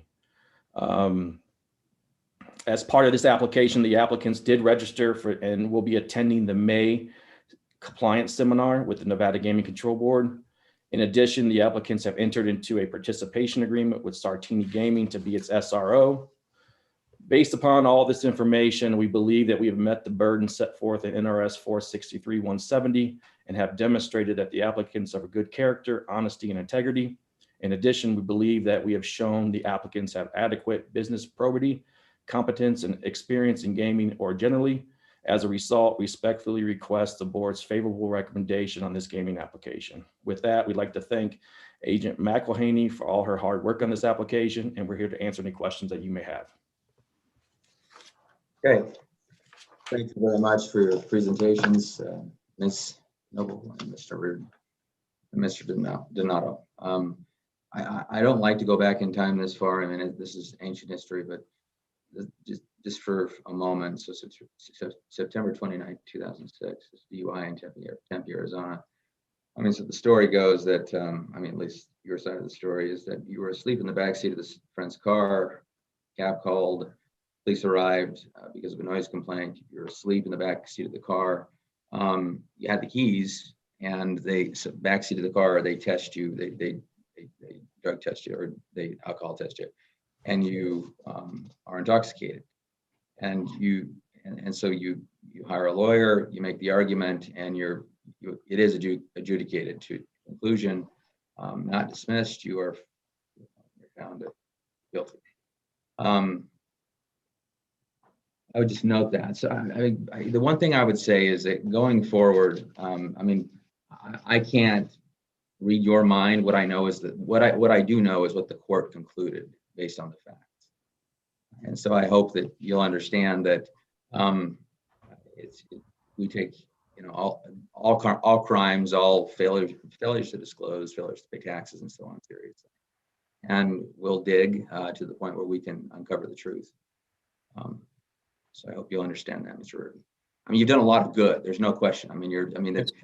But it's not. This is not so much. There is lots of balancing happening here. There's 4630129. We're trying to ensure that the state's protected, that the reputation of gaming, that the industry is protected, and that the health and safety, welfare of the people protected as well. There's a lot of balancing, but ultimately we've got to be sure that your character is sufficient, that this front-loaded system in which we have 400 people working for us, roughly, slightly fewer than that we don't let someone through the gate over whom we can't have because we can't follow you around. We've got to be sure that you're going to tell us the truth, and you're going to disclose and pay taxes and do everything appropriate. So I put that on the record. I'll turn it over to my colleagues, please. Thank you, Chair Gibson. I normally wouldn't ask for more information or for you to, Mr. Reardon, Ms. Noble, good to see you. Nice to meet you. Good morning. Donato, as always, good to see you again. But Mr. Reardon, because you didn't disclose the other item, I want to hear from you. I accept the information that we have, and the fact that Mr. Donato, he just referenced the letter. I read through from Ms. Crowfoot, if I'm pronouncing it correctly, I'm not sure. So I got that letter as well, but you didn't disclose this. Again, normally I wouldn't even have asked based upon the information I have, but since you didn't, I wish for you, if you would kindly just talk about what happened there. Hey, I just wanted to circle back on Chair Gibson's comment. I just want to make sure for the record that in 2006, I did report that on the record. It wasn't, my comment wasn't focused on non-disclosure. It was Okay. On Yes, sir. Yes, sir. And the judge's conclusion about the veracity of your story. That's what I'm doing. Yes, sir. Yes, sir. Absolutely. So yeah, So to go back to the Pete Crowfoot incident. that one. So, Thank you. Yes, sir. And I was kind of baffled when it came up because I had him do background checks. Absolutely, on my part, I was, I would say, in the complete. I'm still baffled that I was even roped into it, and that was why I reached out to Pete to speak on my behalf. As you can see, that everything went, and it was out of the courtroom, I believe, within about a half an hour. I was amazed that I was even somehow implicated, as I was the one person in the room actually trying to diffuse the situation, that I just happened to be there when the whole thing went down, and was baffled. I'm not a violent person at all. I don't have a violent record apart from this, but it shows that I was exonerated, I believe is the term.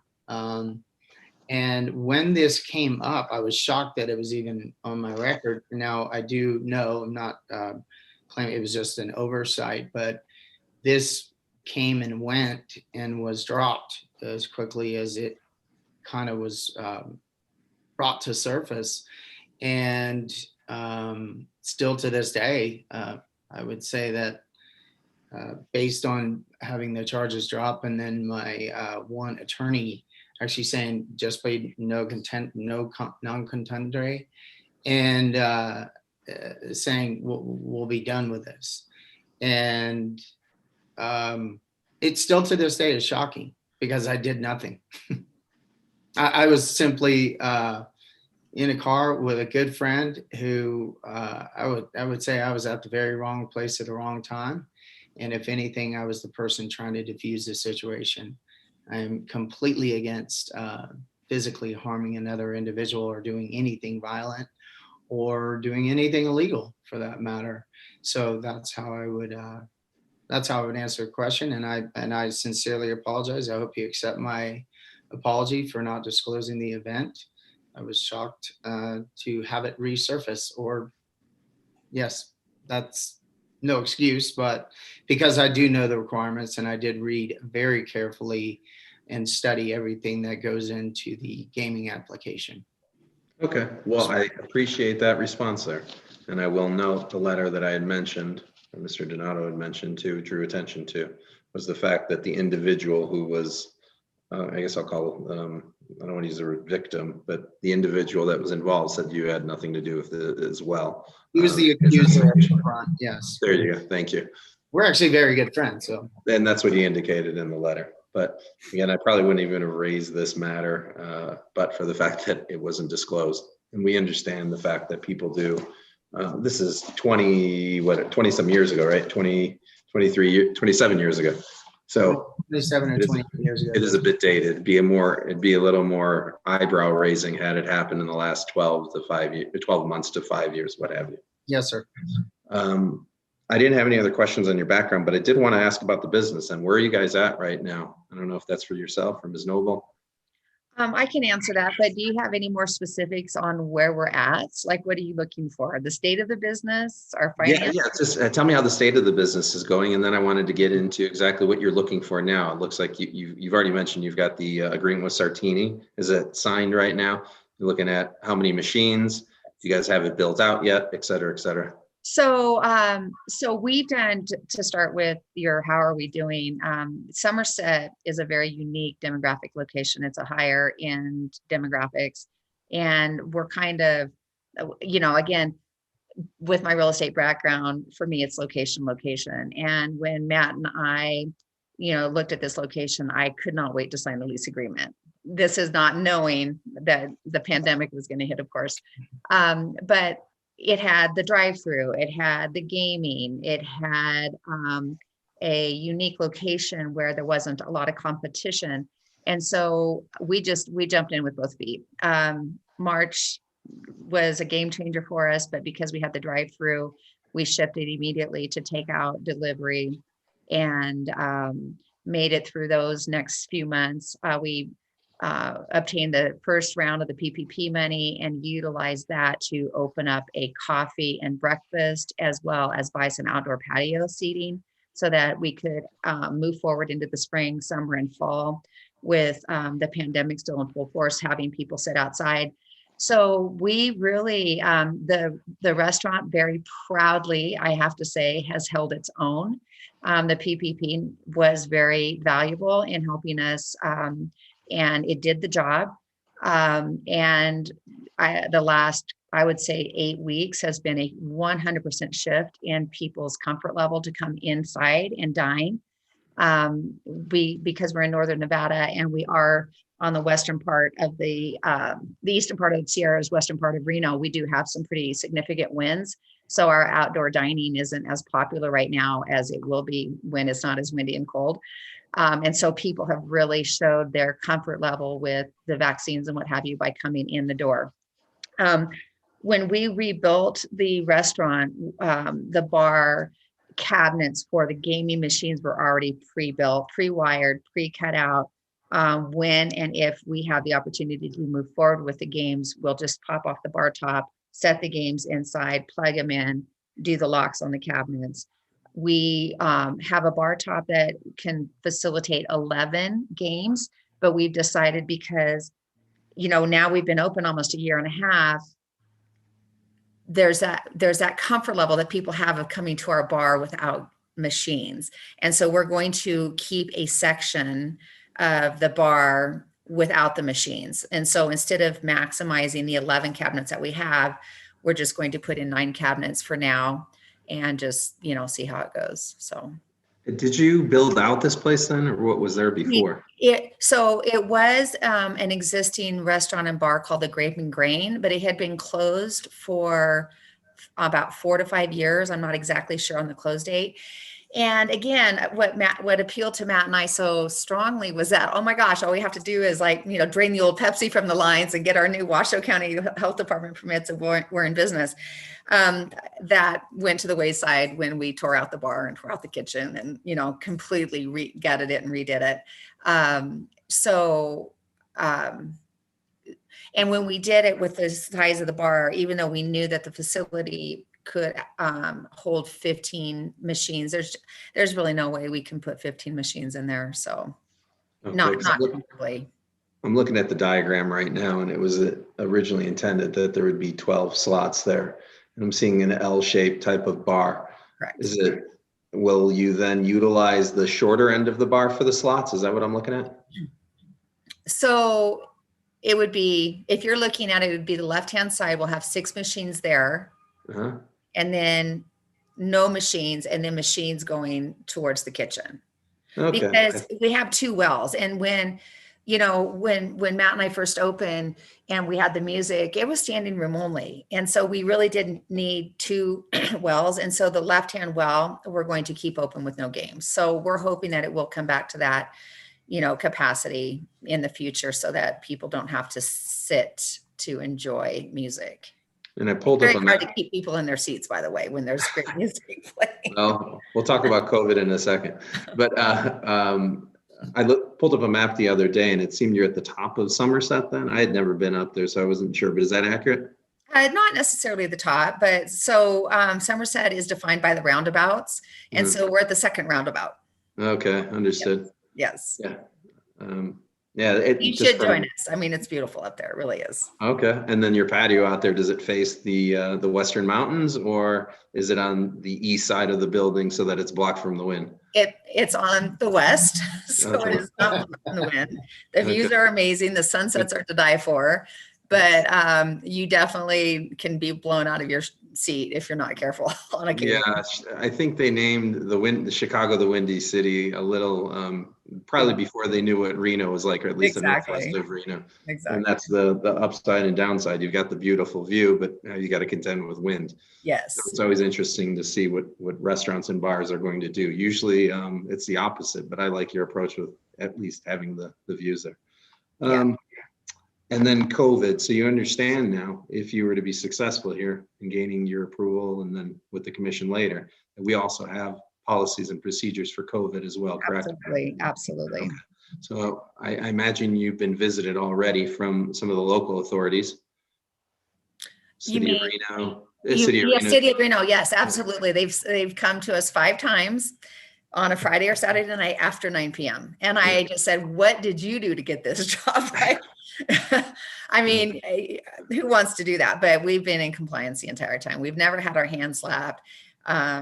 We've never, I mean, I am so proud of, we have all the security cameras in place, and I am so proud of my staff. Like, our kitchen staff comes in at 10, 8, 7 in the morning. They're by themselves. I walk in, they have their mask on. They are like, there's nobody else in the entire building. And so I've been very proud of them. Great. That is great to hear, because, and the question wasn't coming from any other angle than you're already familiar with the fact that inspections are ongoing. Yes, You've had us layered on as well. So yeah. That's good to hear you haven't had any The infractions. fear of inspections keeps me on my toes, for sure.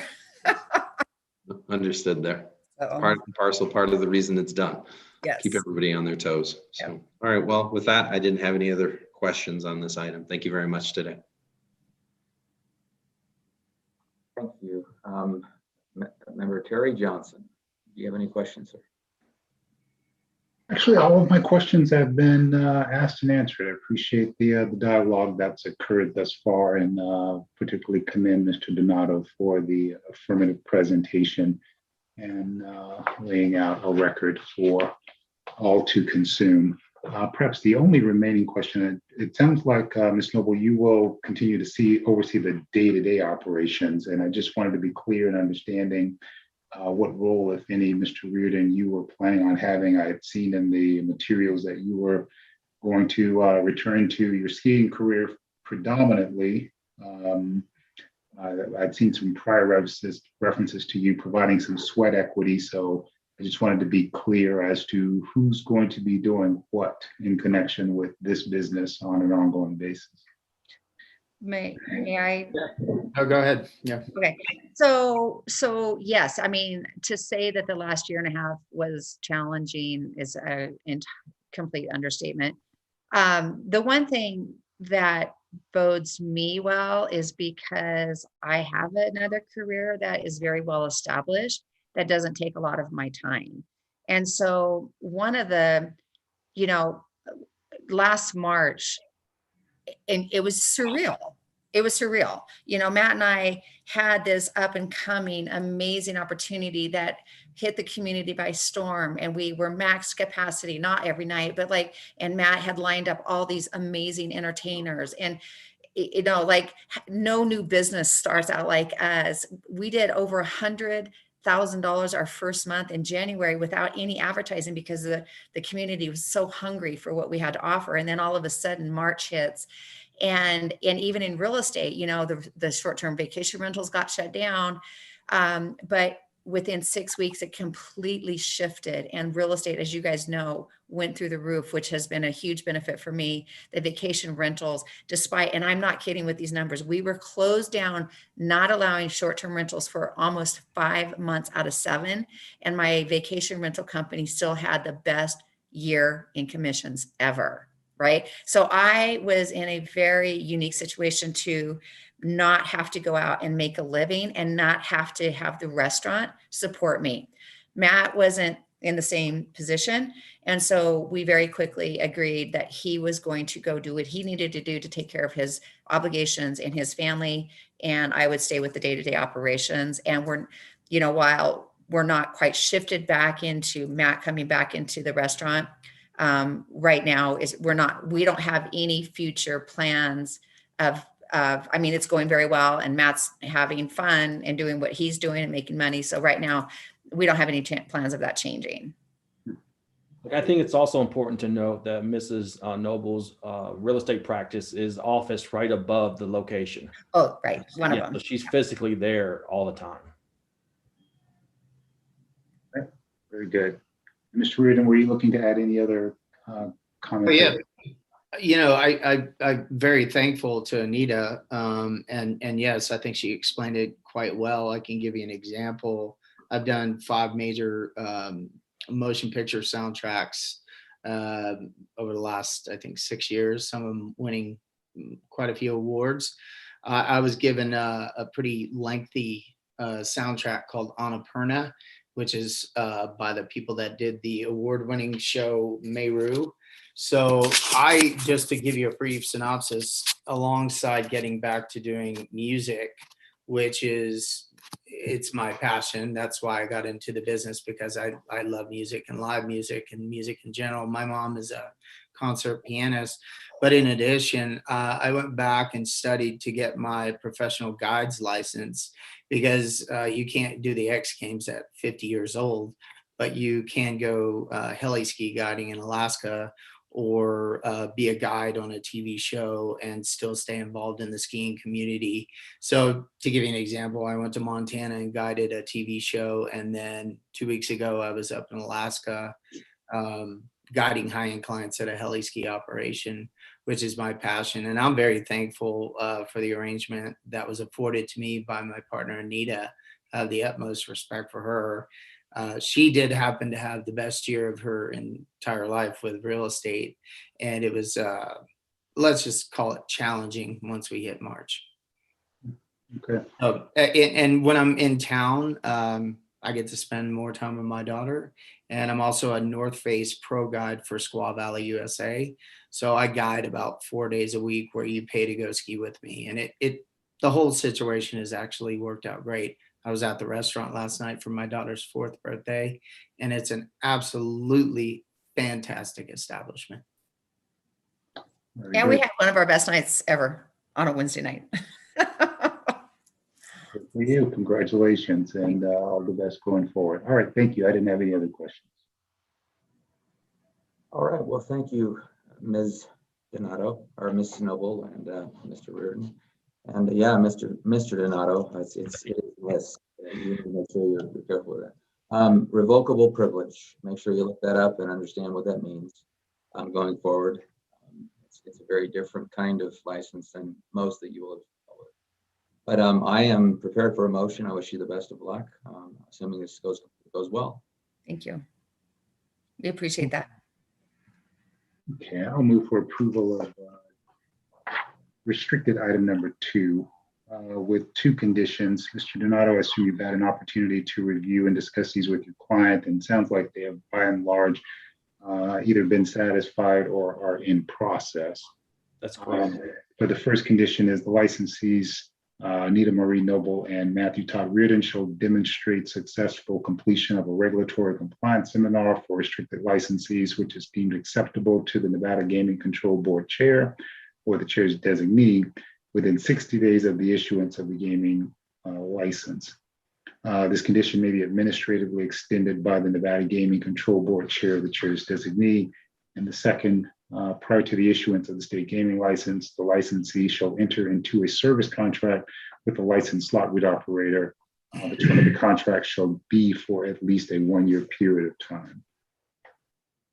Yes, we have read those, understand those, and accept the conditions. Secretary, please. Member Katsaros, Aye. Member Johnson, Aye. Chair Gibson. Aye. Thank you very much for appearing. Thank you, Mr. Donato, and the best of luck to you. Thank you, guys. Thank you Come very see us much. when you come to Reno. Thank Thank you. you all. We appreciate it. Thank you. Okay, and I can leave now, right? You Yes. are free to go. All right, thank you. Bye. Okay, thank you. Take care. Okay. Madam Secretary, is AQ out? Let's move to number 5. Restricted number 5 is the request to withdraw the application of Sartini Gaming LLC doing business at Mill Street Market in Delhi for restricted gaming license. Okay. Let's see here. Appearances, Miss Gilland. Welcome back, Miss Gilland.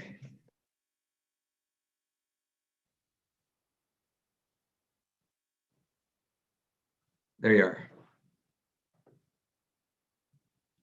You're on mute.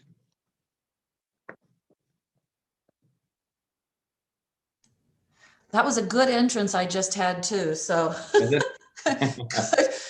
Good morning, Chair Gibson, Member Johnson, Member Katsaros, and Madam Secretary. Phyllis Gilland on behalf of Sartini for Mill Street. I did have an opportunity to speak with Member Katsaros in regards to this file. So I don't have a large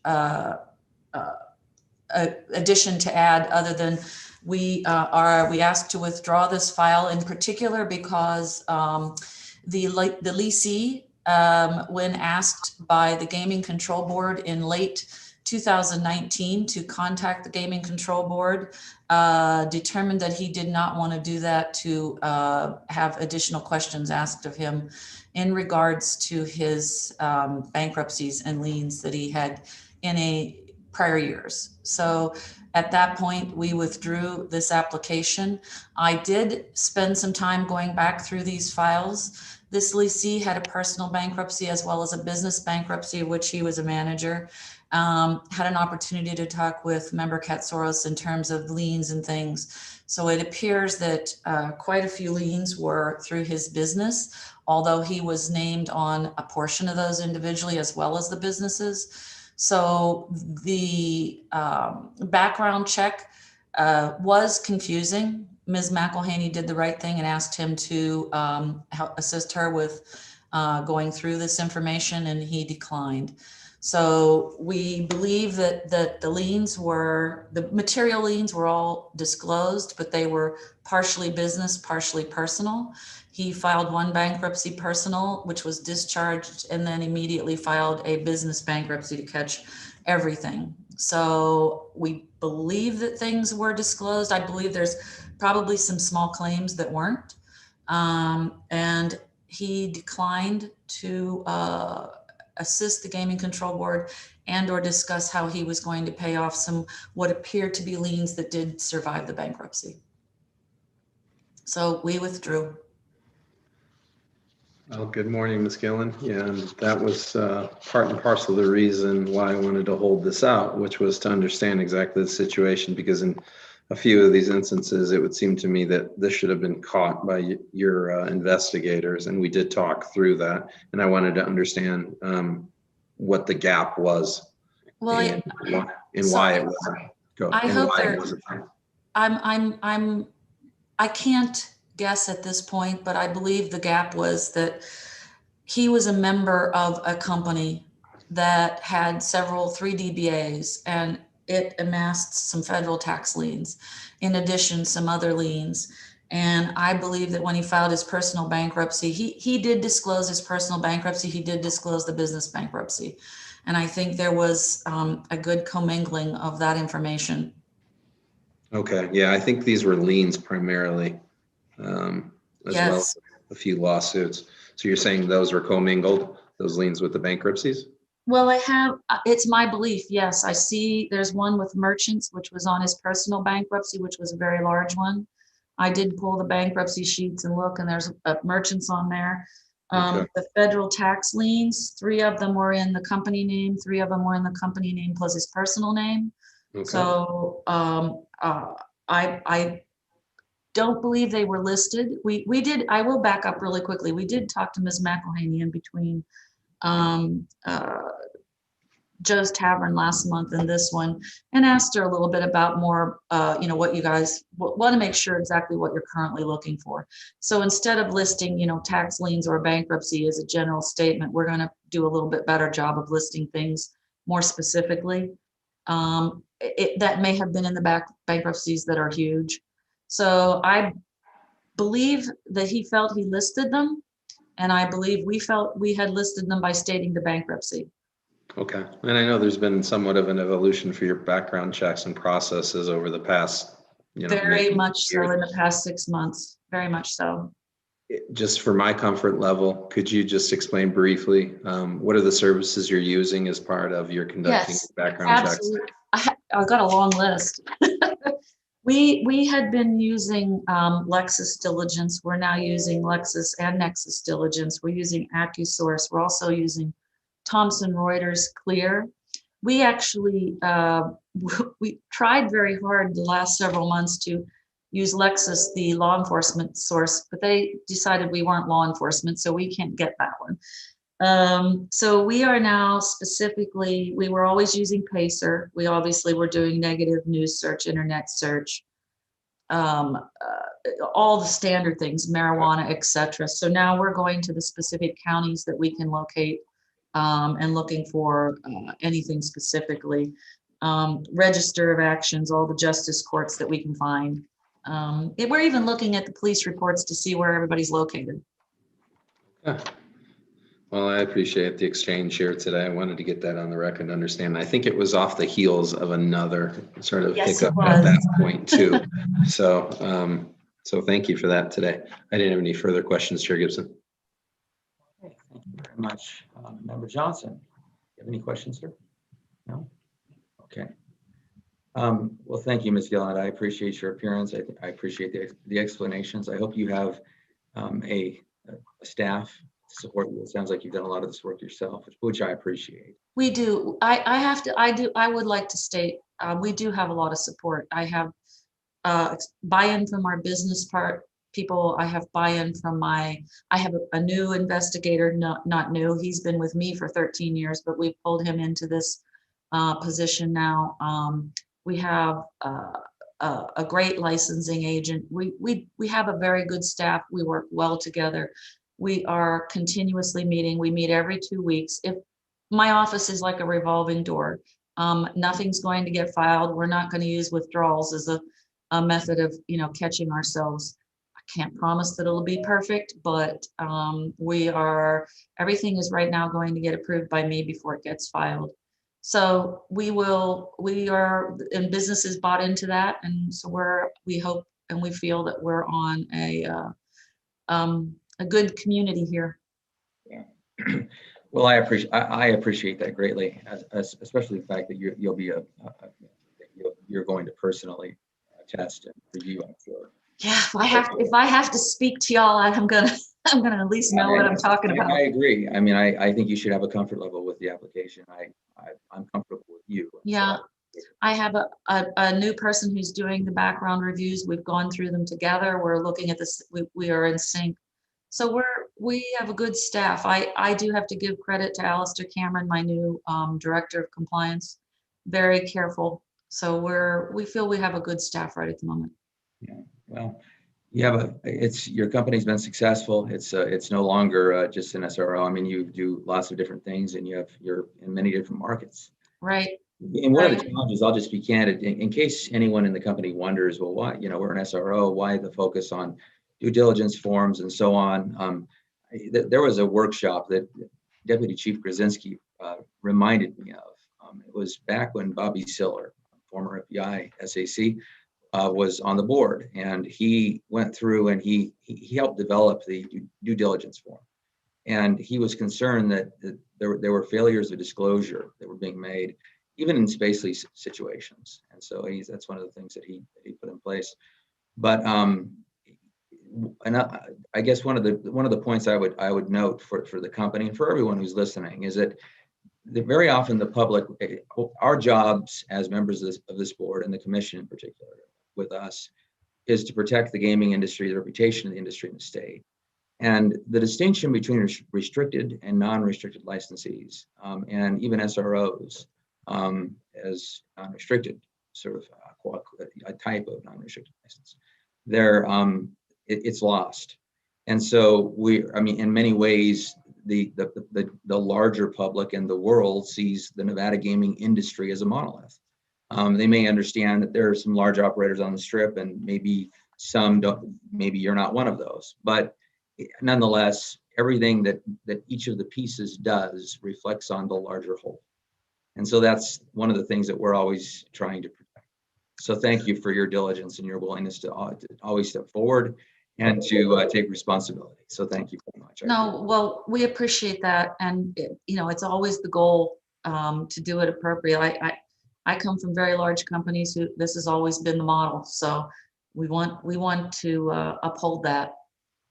Thank you. Okay. Well, with that, this is on the agenda, and so it requires action. So I would ask for a motion. All right, I'll move for approval to grant the request to withdraw the application of restricted item number 5 as read into the record by Madam Secretary, and that be done so without prejudice as to the applicant. Okay, Madam Secretary. Member Katsaros. Aye. Member Johnson. Aye. Chair Gibson. Aye. Thank you. Thank you very much. Thank you, Ms. Gill. Okay. Let's take a short break, please. 5 minutes. Okay, thank you.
Thank you, Chairman.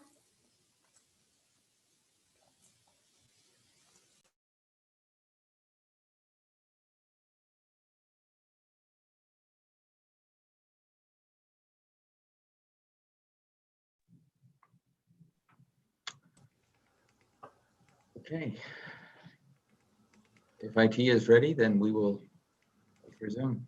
Yeah, we're good to go whenever you are, sir. Okay, we are ready to go. Madam Secretary, please read the next item into the agenda. Next item is restricted number 6, which is the application of Lisa Carrison Ltd. doing business as Putter's Bar and Grill number 13 for a restricted gaming license. Okay, let them queue in.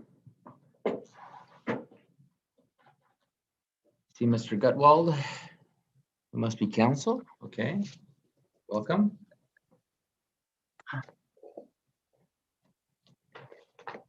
Oops, give me a second here. I'm getting Mr. Barry set up. I'm going to hand the computer over to him and then go to my office to avoid some audio feedback. All right, just give me a minute.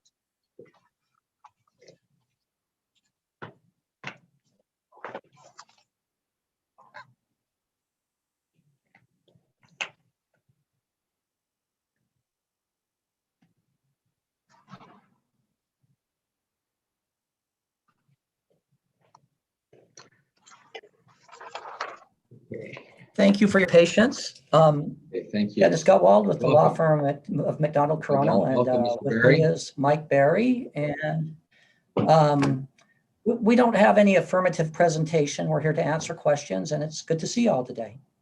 It's good to see you. Before we jump in, let me ask how Mr. Gibberti is doing. How is he? He's fine. He has not to be here today. As we get a little older, sometimes some medical conditions. He get nervous in situations like this, Yeah, or during a presentation. But he's doing fine. Thank you. Okay. Well, take us through, if you would, your own background. Tell us about yourself and what you're asking for. I've worked for Putter's Bar and Grill for 25 years. I actually poured the first drink for them back in 1996. Prior to that, I was from Minnesota originally, and spent some time traveling the West and ended up in Arizona for a few years and decided to roll the dice and move to Las Vegas. Wanted to get in the gaming industry, started in the casinos, worked for Mr. Bennett, Colorado Bell, Laughlin, Nevada for a few years, and ended up met a gentleman named Bill Paulus, who was in partnership with Mr. Gibberti, and they were starting a chain of taverns.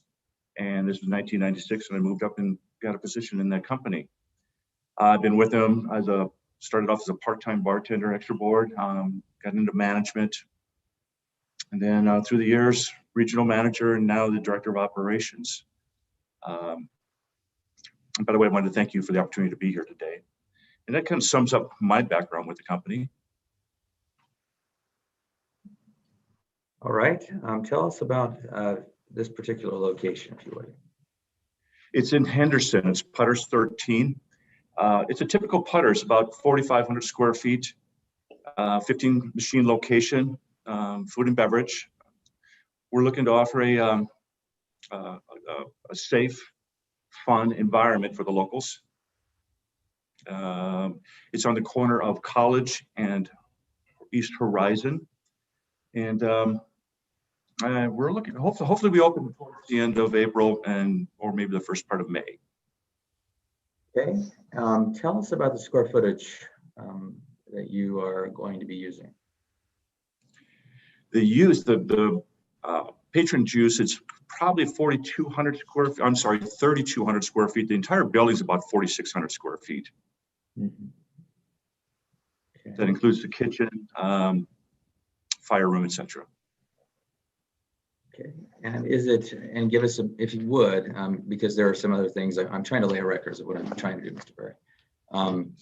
And that is to basically motivate a discussion shortly about the nearby or proximate churches that have weighed in, one in favor, one against this location. So That's what I'm asking you for. So tell us about, is it in a shopping mall? It's at a small mall. We are located in the back, the rear corner of the center. There is a church fairly close, and there's actually probably two churches. I don't know square footage, or I mean, how many feet away. I can add a little bit. I'll add a little bit just because I did some research on it. There's a church across the street. It's a 100-foot right of way across the street on College Parkway, and there's separation there. And then there's I'm not sure what type of church that is, but then there's a Methodist church that Horizon that's about 1,000 feet away. There's a number of buildings that are in the way of it, but Henderson, with its rules, allows for bars to be placed within proximity of the church. If you have these big right of ways that essentially stop patrons from crossing the street, and provides a really good barrier. And College Parkway does that very well. And if I think that's what the board's interested in. It is.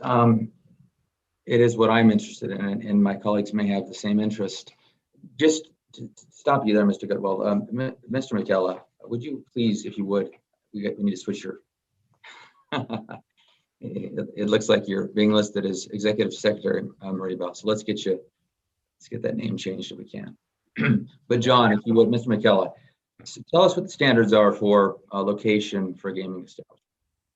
3.010 requires that the board look at whether or not there's churches and the like in the immediate vicinity. Immediate vicinity is not a defined term. But if there is a church that's within what the board would consider the immediate vicinity, then the board, in making the determination, would also consider other relevant factors, including whether or not the premises has been previously used for gaming or located in a commercial area. And you could, of course, take into consideration that right of way that Mr. Gutwald was discussing just a minute ago. Okay, so the long and short of it is we do have pretty considerable discretion. I appreciate citing to the City of Henderson municipal ordinance. I have respect for the people of the City of Henderson. I happen to know a few of them, and I've spent my life there. Right, family has had a hand in building the city. But we do have discretion. So with that, let's let's back up and go through the location again. So we've got location on, and so it's on Horizon, right? So take me through So I've lived in this area, so I need to know, I want to know where the fire station is, where the church is. I want to know which side, is it on the side of the street, on the side of Horizon that the Starbucks is on, and tell me where it's at. There's two. One is directly across the street from the bar on College. All right. This location is in the shopping center. It's essentially an L-shaped shopping center with a building outside of the L shape. The McDonald's is bar is in the. I'm sorry, you broke up on me. McDonald's is catty corner then to where we're at. Correct. Okay. Right. Okay. And then your argument about there being a major separation as a thoroughfare, a thoroughfare being a major separation is accurate. It's a 2-lane street as a 4-lane street, a 2-way each way. It's 4 lanes. You have the church across the street, and then and that's on College, and then you have that mall, that L shape is also it's at the corner of College and Horizon.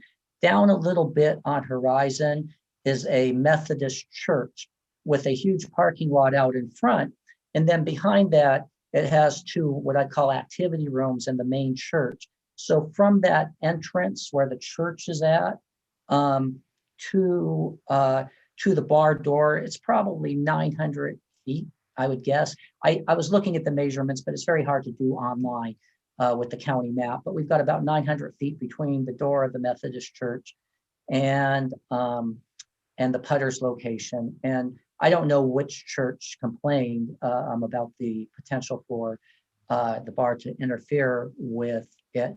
The church that's, of course, on College Parkway is on a very busy thoroughfare, commercial thoroughfare. And again, there's 100 feet just with that road. And then, of course, the bar itself is set fairly far back in that shopping area. It's kind of secluded in a corner. So we have the dollar store that would be, I guess, on the west side, that shopping center, Mr. Barry. I'm not aware of the dollar store. KFC that's in front of it, or that's correct. I guess it would be to the east, and so it'd be against the back part of that shopping center, is where it would be. Does it abut the residential behind it? Yes. Okay. All right. So I know exactly where it's at. Okay. Wonderful. Those are all the questions I have. I have a good sense of where it's at, and when my colleagues are ready, I'll offer my opinion as to where I think it's adequate. Yeah, thank you for that, Chair Gibson. I'm not familiar with the area. When you ask, is the Starbucks on this corner or that corner? I assume in Vegas they're on all four corners, but that was just my initial thought. But as well as a McDonald's. I did have similar questions on that, just trying to understand the proximity. The key point there, I think, for me was, what is this thoroughway? Is this a neighborhood street? Is this, 4 lanes, as you just mentioned? So when you say it's 4 lanes, it's 2 lanes going north, 2 lanes going south, right? With probably one of these annoying cement barriers in the middle of the road, which back in the Midwest, we don't see a lot of those because you can just usually cut right over. But nevertheless, so we got 2 lanes going north, 2 lanes going south. And this is in, you said, a commercial area. Are we talking retail commercial, like a strip mall type thing, or are we talking industrial? Retail. We've got retail, restaurants, stores. It's pretty much a standard street that you see everywhere in Vegas. So again, just very commercial all the way down. Okay, and then Senior Dag McKella was helpful in outlining some of the other relevant factors that we could consider. One thing I wanted to understand also, in addition to those relevant facts, is there any other gaming, bars, type of taverns happening within that immediate vicinity? That I do not know. I know there's other bars on College. I don't know where they're at. Mr. Barry? If I may, there is one location fairly close. I would guess 1,000 square feet, and it's called Hammers. I believe it's called Hammers. It's a 15 machine location. And are you saying it's in the exact same commercial strip mall? No, it's It's on that side of the McDonald's. Would it be on East Horizon going, I believe, east? Okay, East Horizon and sort of east of College, I'm guessing, is what you're saying? Yes. Okay, understood. So just that catty corner area that you guys were just talking about. And just to create the record, just to the south of it's your shopping center, the one that you want to be located in or operate in, and then you have a neighborhood, but it's a relatively small neighborhood. Then you have the Community College of Southern Nevada, right to the south of that. The Henderson campus is where we're at. So on the other side of the street, we've got fire station, church, and then commercial. And we've got it's a dike, but it's a culvert, and then we've got some housing. But you're right; it really is sort of central to that shopping area. I do think it's not inappropriate to have something like this there. And is this a brand new location, or was it brand new? Oh, is it? Is it a new build? Yes. The whole thing's new built, or you just built it out? We're building the building out, correct? So the building's there. You're actually constructing the bar inside it. We bought a piece of property go ahead, Dennis. There's a strip mall that's completely built. There's a blank lot in the corner. So the strip mall forms an L, but there's nothing at the corner of the L. And now there's a building there. Okay, so it's like a new pad or adjoining even, perhaps, I don't know. Yeah. Okay. I didn't have any other questions for now. Thank you. Member Johnson, I've given you, is that a nickel or is that a dime tour? Member Katsaros? Is that a dime tour? That, I think that was, I'll call it a dime. Yeah. Dime. Okay, thank you. Member Johnson. I didn't have any other questions about the location by and large, but Mr. Gutwall, you had mentioned that you had, I don't know, essentially sought to verify the proximity to some churches, and I thought I heard you mention 2 churches by name. Yeah, I don't know what the church across the street is. I got into this application rather late. Apologies for that. I didn't submit it, but there is a church immediately across the street. I do not know the name of that one. That's the one that was separated by college and 100 feet of road. And then off to the corner, there's a Methodist church on Horizon. That one I was able to identify from Google Maps. And the Clark County website has a measuring unit you can use to measure the distances. And that's a little ways down Horizon, essentially diagonal, slightly diagonal from the putter's location. Okay. And obviously you didn't run into any issues at the local government level in this regard. Do they have similar provisions, did you say, or not, about proximity between schools, churches, gaming establishments, and what have you? Their provisions are more exacting. And so that right of way is what allows this to happen, is typically, and again, I haven't explored Henderson's rules on this particular part, but there are typically distance requirements. But when you have these large right of ways, they serve in the same capacity as distance, because you have busy roads, people aren't crossing them. You don't have a lot of pedestrian traffic on them. I see. All right, and Mr. Berry, you might be able to answer the next question or two. I'd seen some prior, as well as some possible pending litigation that turned on issues related to back wages to current and former employees. I would not have a concern if you were not able to go into the public record on matters of pending litigation. That's certainly something we can discuss privately, so as not to compromise any party in that litigation. But yet there were some previous instances that were provided to us in our materials related to some wage and hour type matters. Are you familiar with those? I am. All right, can you share with the Gaming Control Board why those issues occurred and why they should not be deemed problematic in the gaming licensing context? We well, there's 2 cases. One of them involves the Lighthouse Network, and just to start at the beginning, so it helps explain the litigation with the Department of Labor. In 2014, we replaced an existing point of sale system. At the time, it was called Micros, and that system does food and beverage sales, along with clocking in, clocking out, and labor reports. In 2014, we replaced that system with a company called Harbor Touch. They were relatively new to the market. We would listen to the sales rep, and he promises all the lights, bells, and whistles. And so we switched out. I think we had 10 locations on it. And the first 6 to 9 months, the system worked fairly well. It was giving us reports that were necessary for Department of Labor, along with reports for as far as us being able to do our payroll and food and beverage sales, et cetera. About 9 months to a year into it, the system started to have problems. And the problems were related to the company grew very fast. And we used what they call a remote server. And the server was someplace in Pennsylvania, I believe, where they generate the reports and take all the data information from our locations, organize them, edit them, and then send them back to us in the form of required reports. Well, we stopped getting those reports, not 100%. It actually went about 10%, then 20 and 30 as the system started to fail us.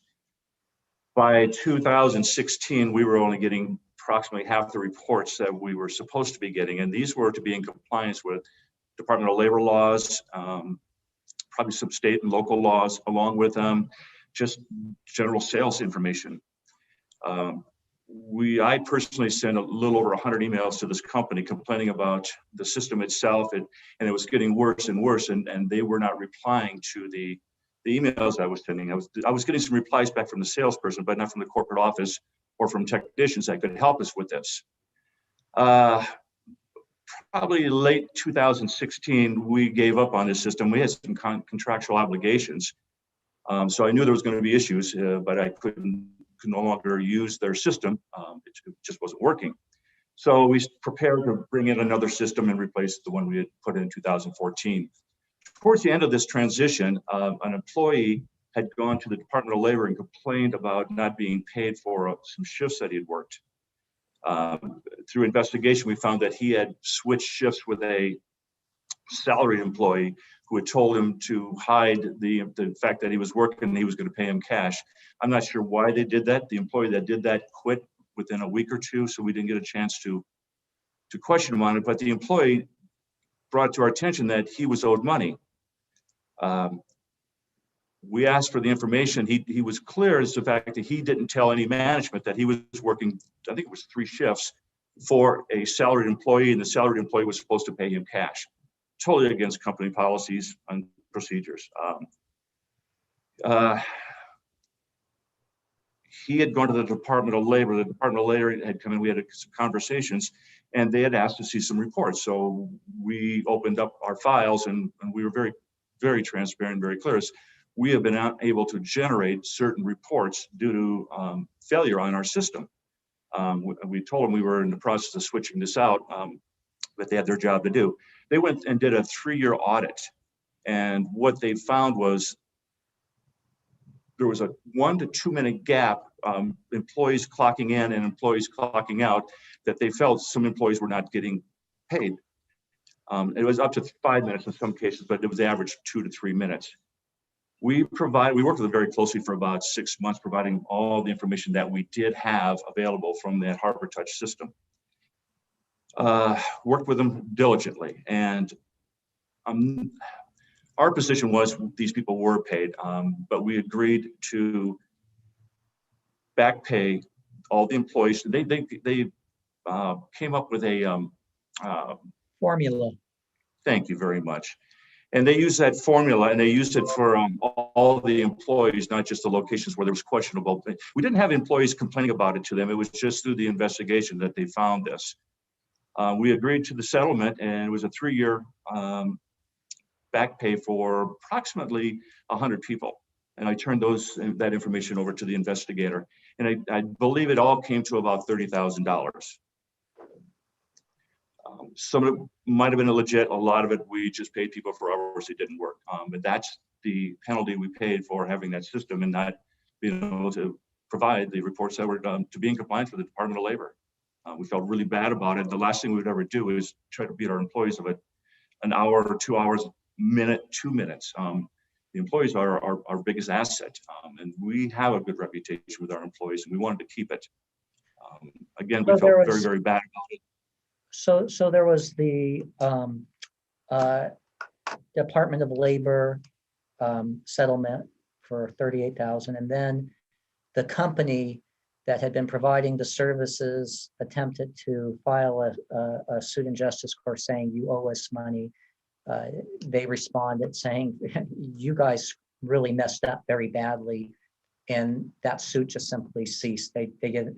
The party filing the suit, the payroll company, just gave up on it. And so those are the 2 pieces of litigation. And then there's one final piece of litigation that's on the verge of being settled, but it's not there yet. So we can't talk about it a lot, but I can tell you some details on it. And that is in Nevada, there's a minimum wage requirement of $8.25 an hour if your employee is giving you, if your employer is giving you a certain amount of insurance.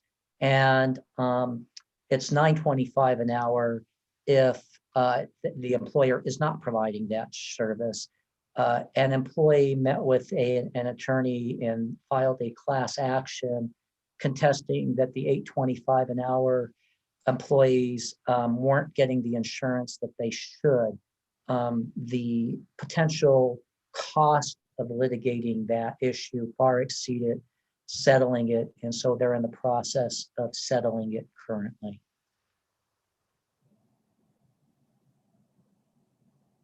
And I think that covers it, but let me know what else you would like to know.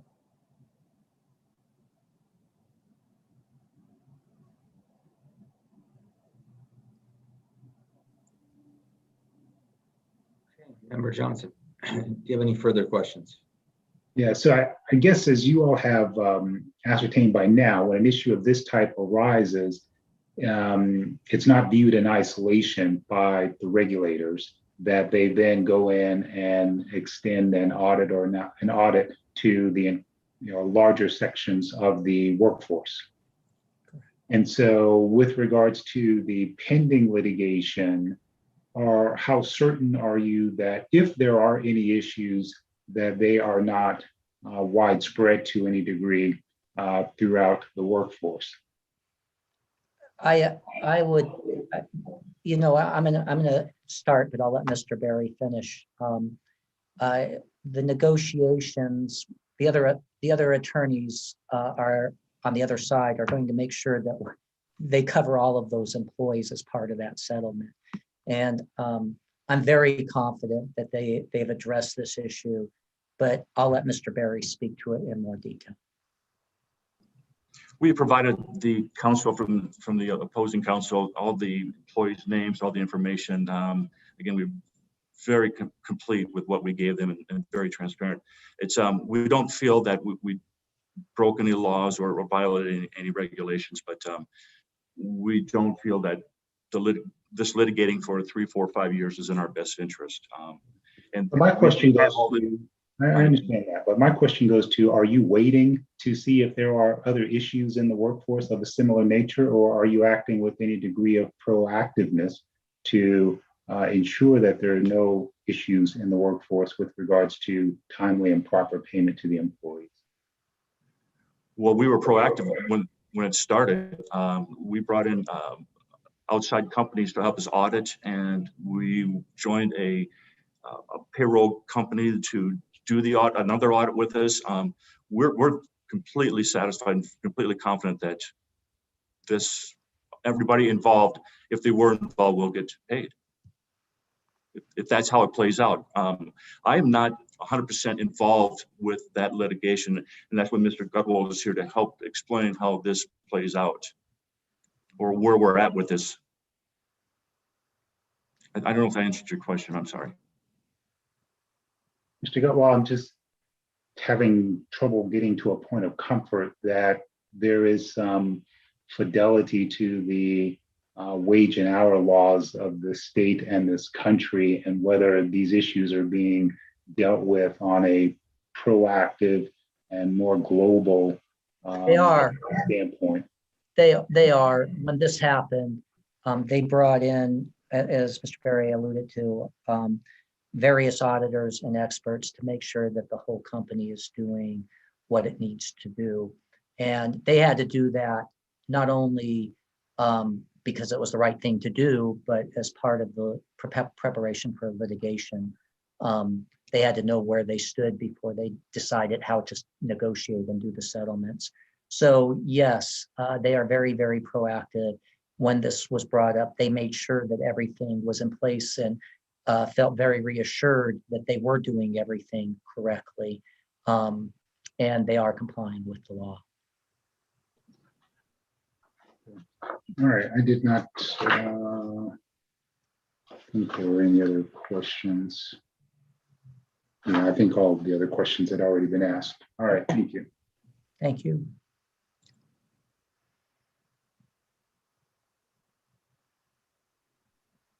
Okay, thank you very much.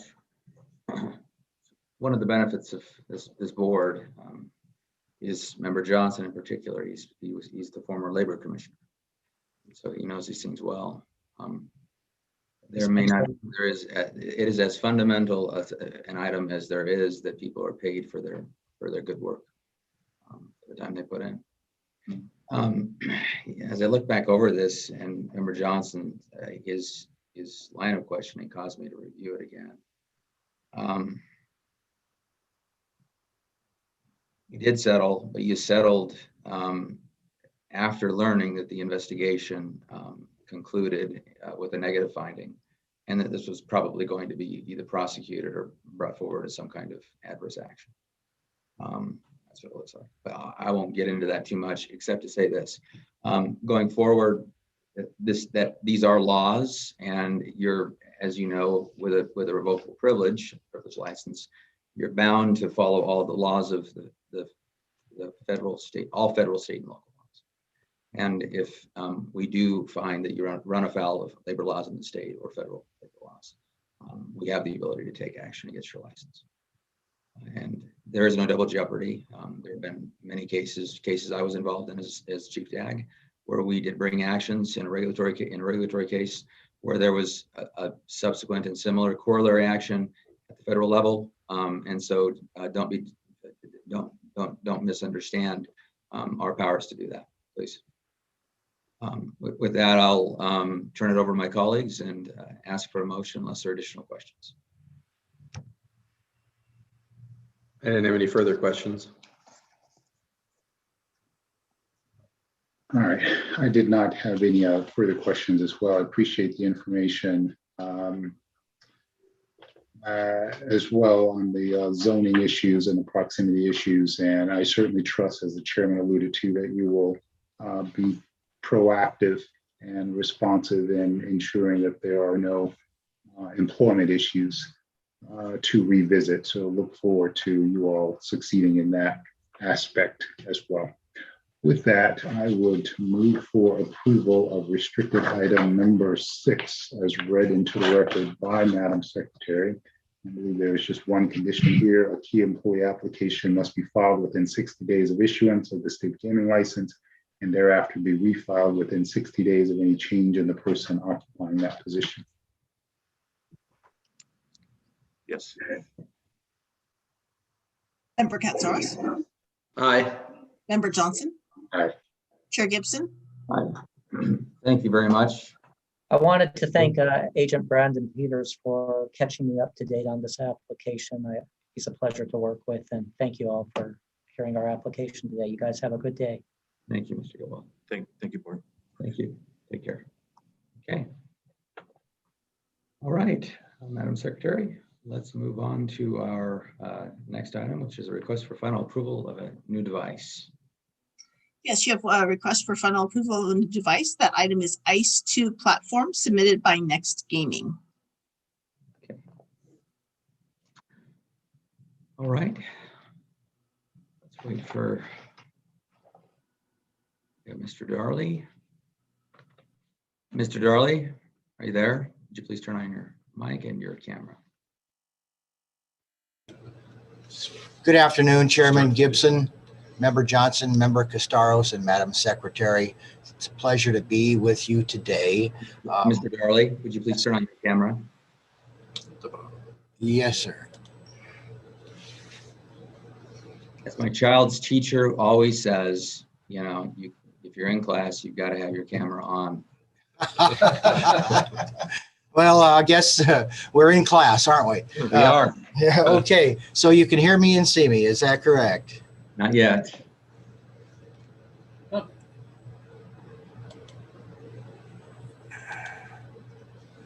Okay, just a minute. Bear with me, please, because it's got different cameras.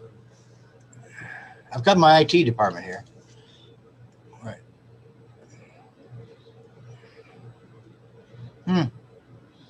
It's getting down to it. Should just be the Logitech.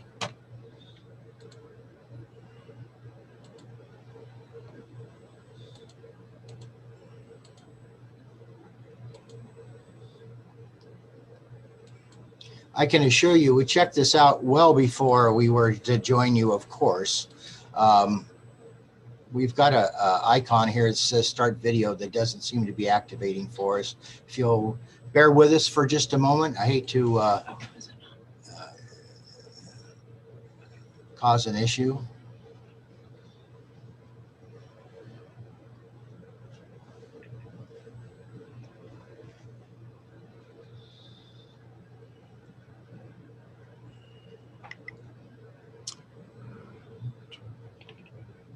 Shall we try to dial back in? No.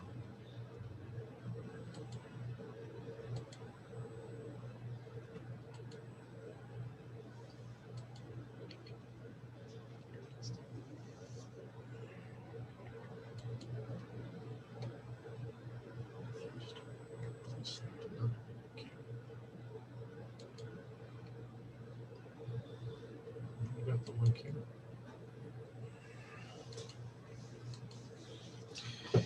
Gentlemen, thank you for your patience. While we do this, let me ask you, would you like us to proceed without a video, or would you like us to try to correct that and get back in? Let's trail this item if we can, and we'll come back to you. That'd be fine. Sorry for the inconvenience. Right. Madam Secretary, let's go on to the inter-casino link system. The next item is request for final approval of the new intercasino link system. That item is M-Link WAP Central Controller 4.2 Multi-Jurisdictional WAP, submitted by Every Games, Inc. Okay. All right. So this item was trialed. This intercasino link system was trialed at Golden Nugget, Orleans, and South Point. And are there any questions, any comments that my colleagues would like to make? I didn't have any questions or comments on this one. Okay, with that, I would ask for a motion. All right, I'll move for approval of this is Intercasino System 1 as read into the record by Madam Secretary. Please. Member Katsaros. Aye. Member Johnson. Aye. Chair Gibson. Aye. Thank you. Let's go on to our player disputes as well. You have 2 casino player dispute appeals. The hearing examiner recommends the agent's decision denying payment be affirmed in both items. Item 1 is Ralph Levy versus William Hill Race and Sportsbook, doing business at the Grand Sierra Resort. And item 2 is Selena Burleson versus Circus Hotel and Casino. Okay. Either of my colleagues, would either of you like to make comments or have a discussion about either one of these items? I'll make a quick comment on the first one, just that I wanted to thank the hearing examiner, Julie Bigner, for updating the report and adding the additional information. This was a item that was on a prior agenda. I just wanted some additional information from the actual sports book on this item. She provided that in spades. So I'm happy with the report, happy to move forward with this item. Okay. With that, I would ask for a motion. All right, I'll move for approval of patron dispute items 1 and 2 as read into the record by Madam Secretary, and that the board accept the recommendations of the hearing examiners in each item. Thank you. Madam Secretary. Member Katsaros. Aye. Member Johnson. Aye. Chair Gibson. Aye. Thank you. Okay, let's check back in with the ICE folks, Next Gaming. Are you there? So it looks like they need to be promoted again. So hold on one second. Okay. Yeah. Let's let them queue in. Mr. Dar, okay, there we go.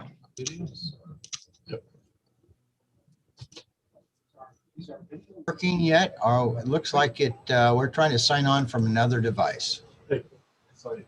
It's working over there. Okay, give me a moment. We're going to.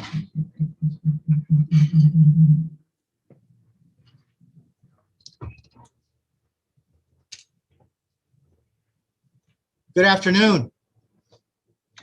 Good afternoon. Thank you, members and the chairman. We appreciate your time today. As we talk about our entry into Nevada for our platform, we're pleased to be a local company here with our owner, Terry Cottle, who has been in this business for a long time and owns Binions and Four Queens. Today, we appear before you to get our certification for our ICE platform. And we would certainly like to thank your technical staff for all the professional support we received throughout this trial process. We entered the NIB program for all the right reasons. We wanted to get our product on the floor. We wanted feedback from our customers. We wanted to, take it to 100 miles an hour and see how it performed. And honestly, throughout the process, your staff was professional and we were happy to participate in the NIB program. Okay. Thank you very much. Why don't we do this just for the sake of social distancing and to avoid any claims of hypocrisy here. Let's let the person speaking be in the camera, and I'd ask that the person who's not speaking to please step outside of the camera frame. Thank you. All right, Mr. Cottle, welcome. This is Rob Chayek. I'm the CTO, designer of the platform that we field trial through the NIB. So we're here to answer any questions you have regarding the games and the field trial. Okay, how did the field trial go? Tell us that. It served its purpose. The first 30 days through the test, we encountered a couple problems with the platform since it's all new. Worked with the lab to do a couple various tests in the field, being a 24/7 in a casino environment, and resolved the issues shortly after that. And the remainder of the test from late November till now has been with no issues, no problems, and no customer complaints or anything on the platform and the games. Okay.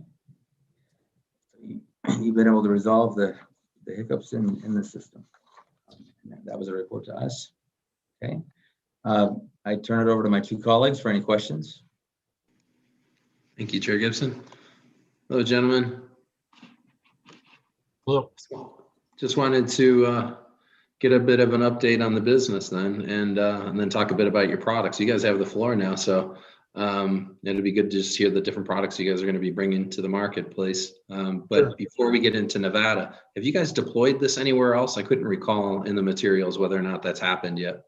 During the trial, yes, deployed No. Outside of Nevada. right in New Mexico. Okay. And we've got contracts for tribal in California and Oklahoma, which will Okay. Well done. Yes. And then the products that you have in New Mexico and the contracts in the other states is it for these four themes or a combination thereof? Yes, it's these first four themes that we had developed, and the various pods in different configurations within the properties that we can do. What's your plan for floor placement? Are you looking to stick it in a particular location so that it's identifiable, or is it just going to be kind of slapped in the middle of the floor? No, it's because this is skill-based product.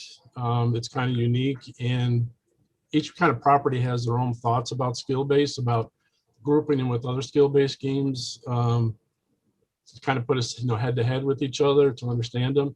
And others just distributing them on the floor in hopefully key locations. Okay. I mean, obviously that's a very critical piece to everything here, right? The first point is they want critical mass, so they try to group them in the same area, right? With like-minded games, I guess. Correct. And because the demographics that we're going after with the themes of these games, be it skill-based, but introducing games that we've played when we were kids and such like that, with doing the different titles of Atari and Taito, of picking locations that are near where that type of clientele, that 40, 50-year-old that would be familiar with those games now, that can go ahead and play them as a gambling device. Okay. And so is the primary objective here to get incremental income or income that would not otherwise be spent on slots initially? So you're reaching out to that new demographic, or are you trying to get that new demographic as well as the old, as you just mentioned, that'll have a sort of familiarity with these themes? Yeah, I'll let Mike, our CEO, step in here and answer that. He's been a lot involved with the marketing strategy there. Okay.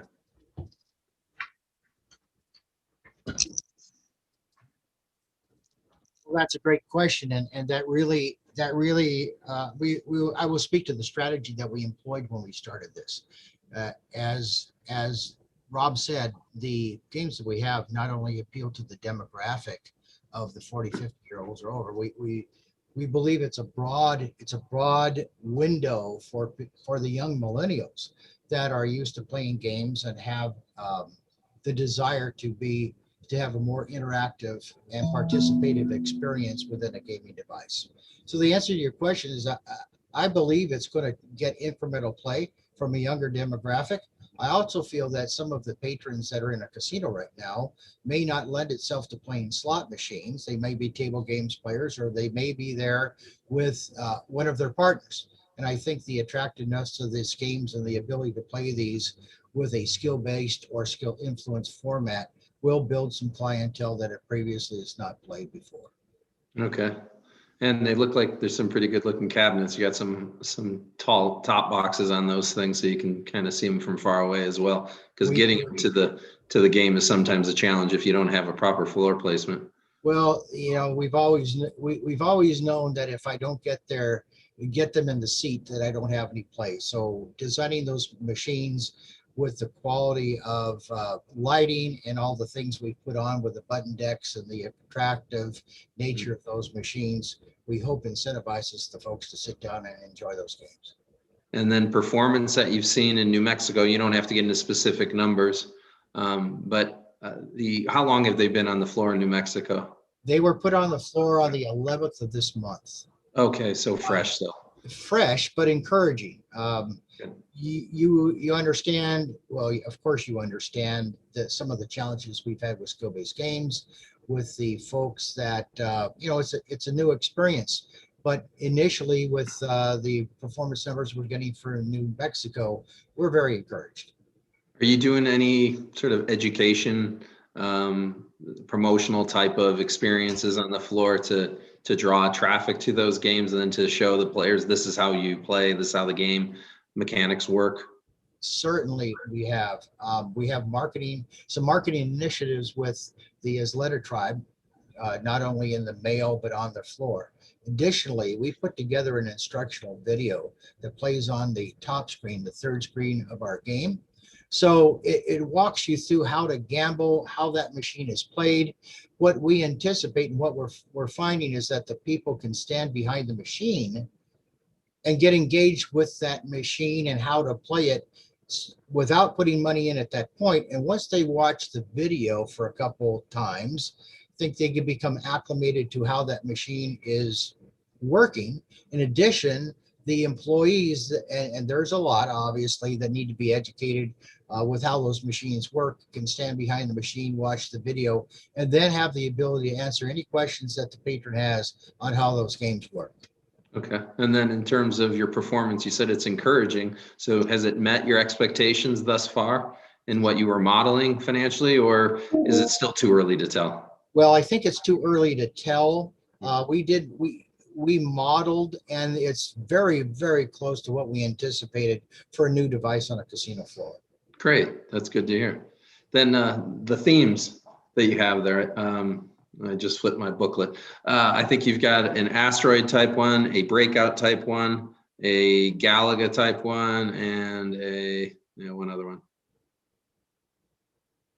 Well, we've got Bust a Move, which is a bubble pop. Bust a Move. That's the other one. Yes, we've got Asteroids, Arkanoid, and Z-Force. That's correct.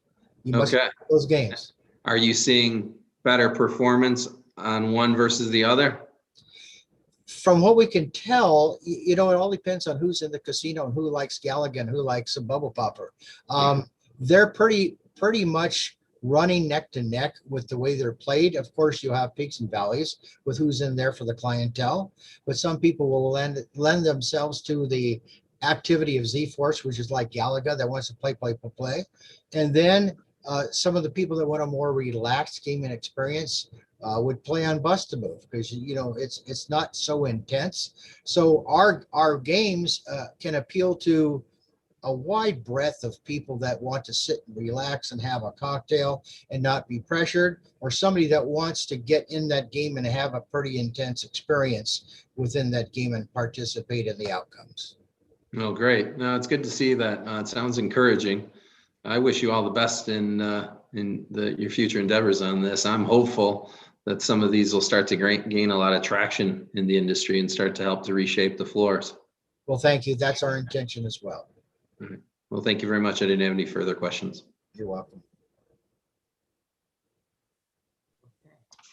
Thank you very much. I appreciate that presentation, discussion by Mrs. Spurlock and Spurlock and by you, Mr. Cottle.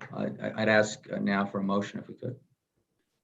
I'll move for approval of new game 1 as read into the record by Madam Secretary. Please. Member Katsaros? Aye. Member Johnson? Aye. Chair Gibson? Aye. Thank you very much. Thank you very much, and thanks to my team for working hard to get this accomplished. Absolutely. Have a great day. Okay.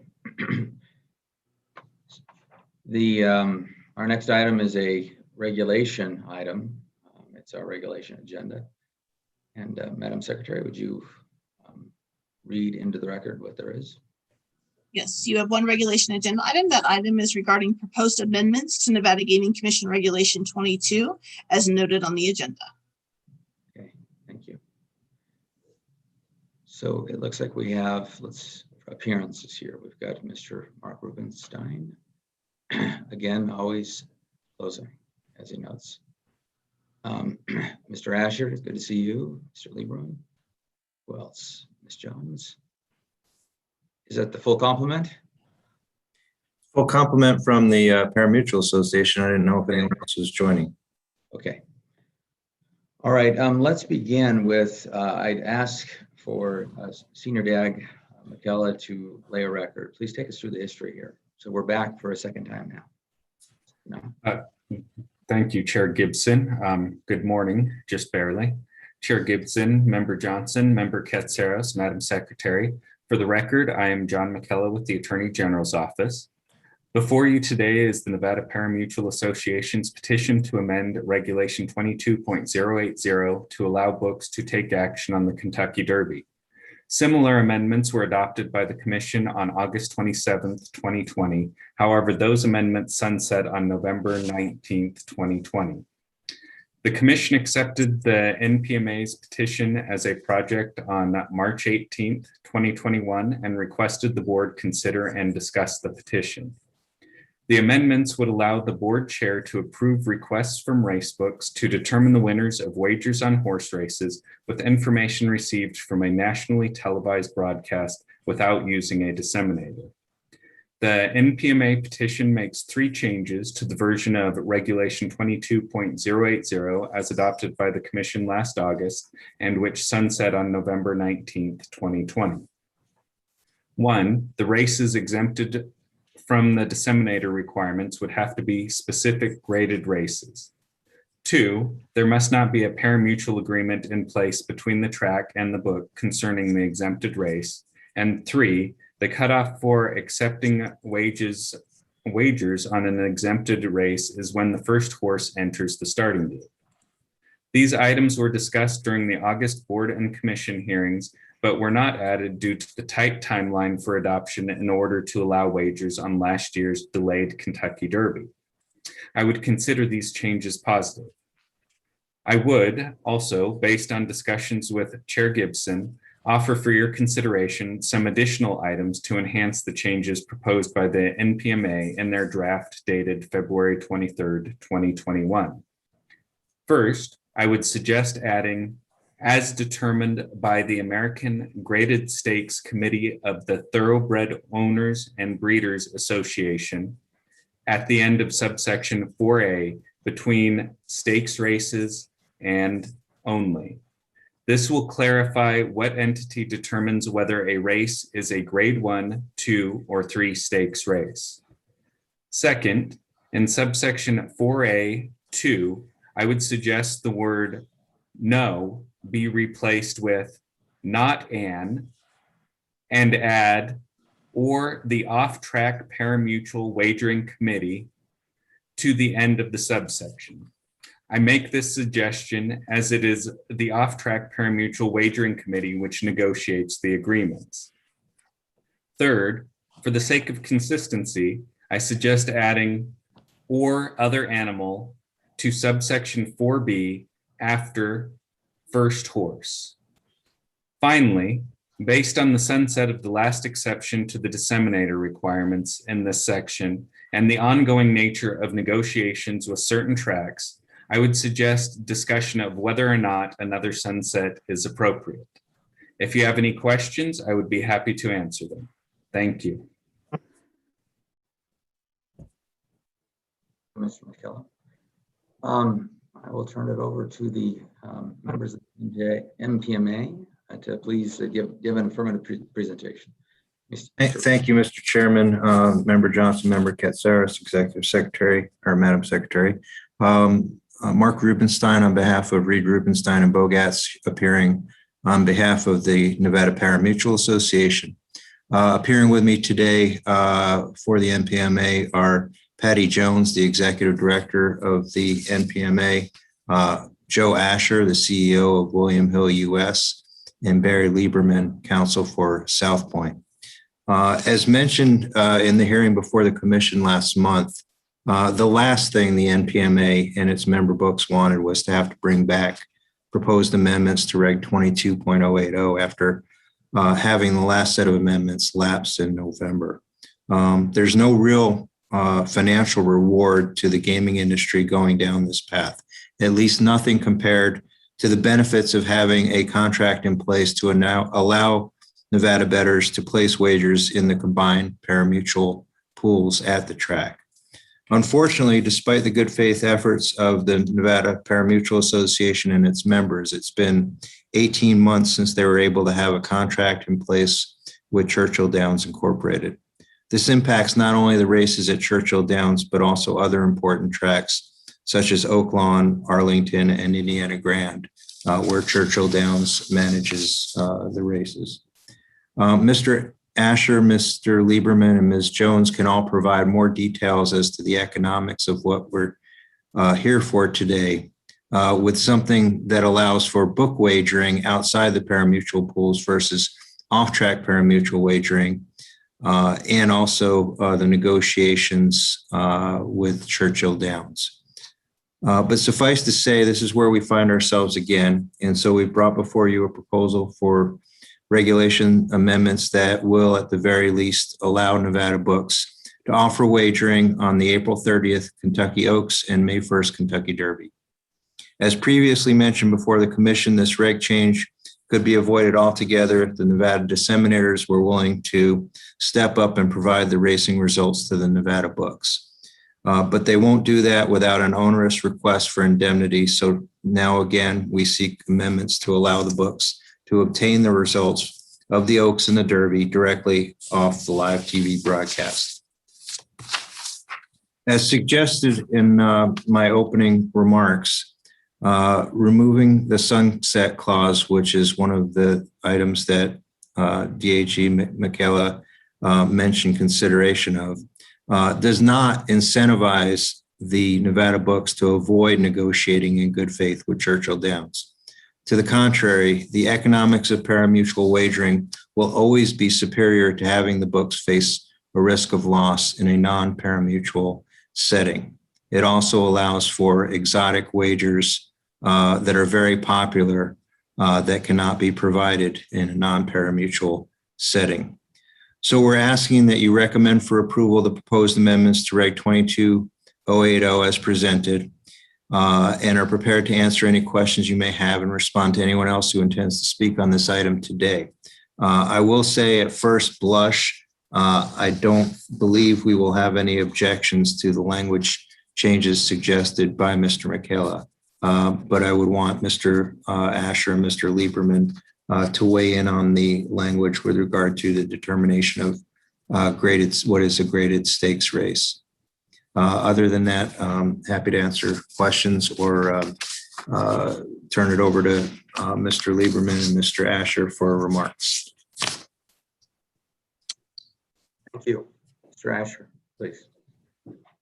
Thank you, Mr. Chairman.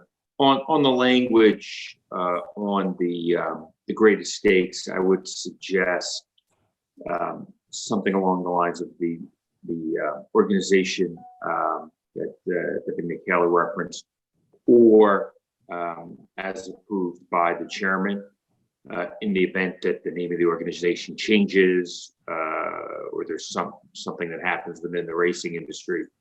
I wouldn't want to have to go back through a reg approval process again. It's widely understood what are grade 1, 2, and 3 races in the industry, so I don't think it'll ever be a subject of contention, but I do have pause of referencing a specific body because the name of that body may change.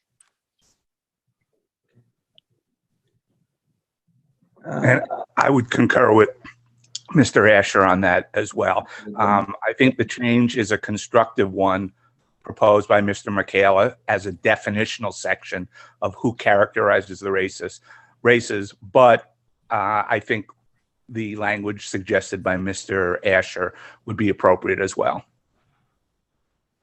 Okay, let me pull it back for just one moment. So, Mr. Michaela, can we genericize the particular organization and then leave the race types in place, or the race grades in place?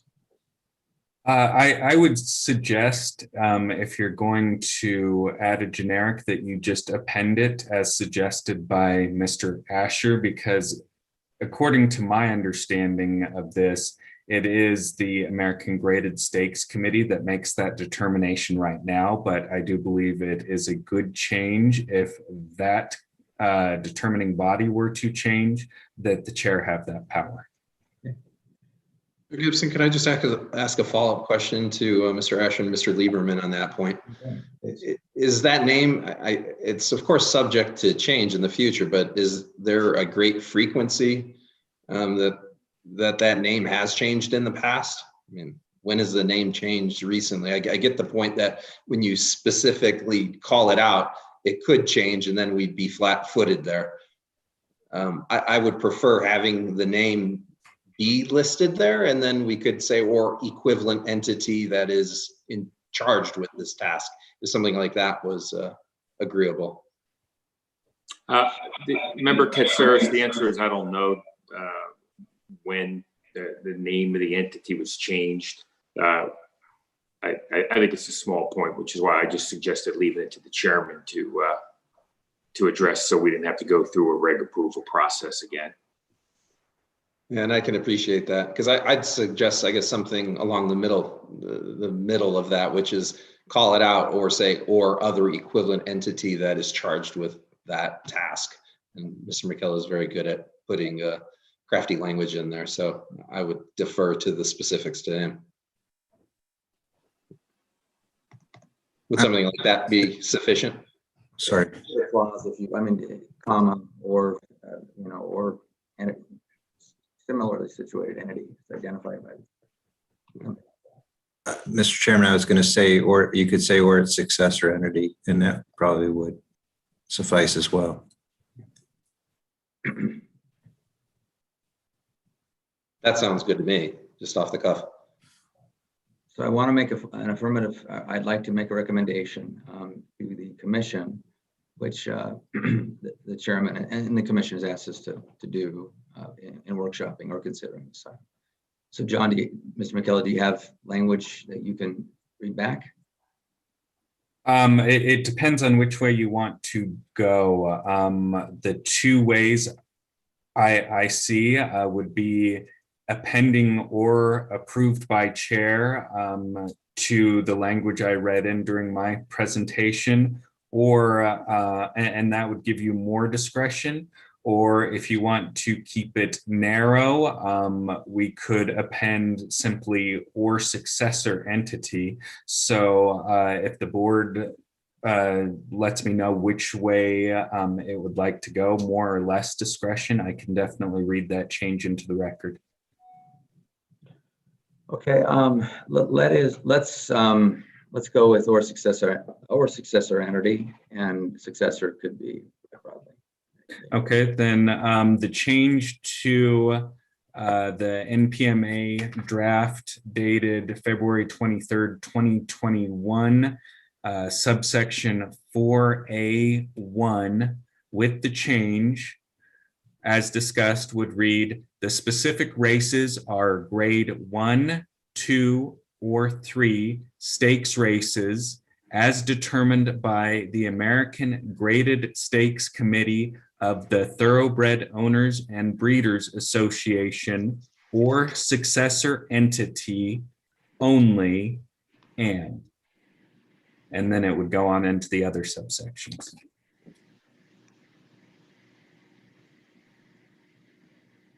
And if you would just put on the record the additional amendments that you suggested that we are also going to include. Okay, the next changed section would be subsection 4A2. As I suggested it be changed, it would be, there is not an off-track parimutuel wagering agreement in place between the track where the races are being held and any licensed race book or the off-track parimutuel wagering committee. Subsection 4B with the suggested change would read, the book stops accepting wagers on each of the races at the time the first horse or other animal enters the starting gate. And then sunset language. And then just Okay, the sunset language, I would need a date for that. What was the date of the last sunset was the commission meeting of November 2020. Would you want that similar? So, and when you consider Mr. Lieber, Mr. Asher, Mr. Jones, what you're trying to capture here, we've got Kentucky Oaks, and I admit that I am candidly a bit out of my area of expertise here, or a lot. I've listened to Mr. Asher announce, and he has a great voice, but I am not an expert in off-track parimutuel wagering. So help me through this if you would. Let's work together. Kentucky Oaks, April 30th. We've got Kentucky Derby, May 1st. What else are we trying to capture here? Well, normally it would be the other two Triple Crown races at the very least, but there are a series of graded stake races through the summer, and we really have not put together a full schedule of races that would be impacted if we could not continue to not be able to reach agreement with Churchill Downs. I would defer to Mr. Asher, Mr. Lieberman as to whether they would know off the top of their heads, but the season does conclude for usually first weekend in November with the Breeders' Cup, which is a series of stakes races, as you know, for 2 days. Sure, Gibson, if I could just jump in here real quick. If we're looking for a sunset, I wasn't certain that's exactly what we're looking for. But if we are, then some of my comments will probably go away. But I mean, to start where I'm at is there's really no limit, at least legally, to what I'd want to do to ensure that the books here in Nevada can take bets on the Oaks and the Derby, full stop, right? Anything short of that would be absurd in my view. I don't want tracks using our laws and regulations sort of against our books into commercial discussions. And that's kind of where this is why we're here, frankly.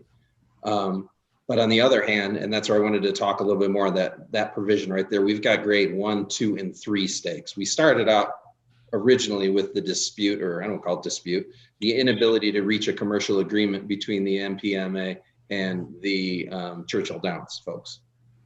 With this broadening of it now. We've got a few additional challenges. We have the off-track parimutuel wagering committee that is constituted. The commission has the ability not to constitute, not to fill it. It is filled. It happens to be filled with people, many of whom are here for us today. But it does exist. Its purpose is to negotiate on behalf of the group, right, with the tracks. And so we have that challenge. The second challenge in my mind is statutorily, we do have a type of business that, whether it's in dispute or not, does exist in statute. And so it has the right to exist. And I don't want to just, jettison them by virtue of regulation. Agreed. Those are the two things I'm trying to guard against. Agreed. And actually, that's kind of where my second point was going towards, which is the original commercial breakdown was on the Kentucky Derby, essentially, probably the Oaks too, I can't recall. And perhaps there might have been an anomaly here or there, but now we've got grade 1, 2, or 3 stakes. The way I'm reading this is it broadens it to all of those now. And now we're talking of, hundreds of races, perhaps. If I may, Member Katsaros, there's a couple things though that are governors on this. The first one being we won't have a parimutuel contract in place, and as I mentioned, we have every incentive to want all of our races to be parimutuel. I mean, every financial incentive in the world. Secondly, we have to go to the chairman for approval.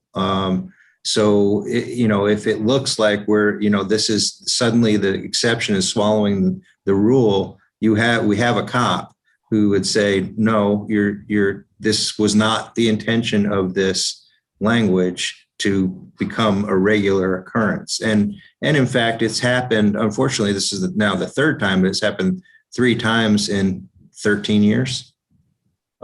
So it is really a rare occurrence because you need those conversions of things, mainly not to have a parimutuel agreement, and which we are incentivized in every way to avoid. And I wouldn't want to ever disincentivize you from having that incentive. I get it. Right. You're going to have you have zero risk if you're able to enter into the parimutuel pool. You're able to offer bigger odds, right? You won't accept as big of payout. Players aren't going to get as big of payouts if you're only allowing for house side type wagers. I get that. You're incentivized. Broadening it to stake, 2 and 3, then starts to tip the balance the other way. And I don't think we've had an instance, at least in recent memory, where there was a commercial dispute in those instances. Correct. Happy to be corrected there.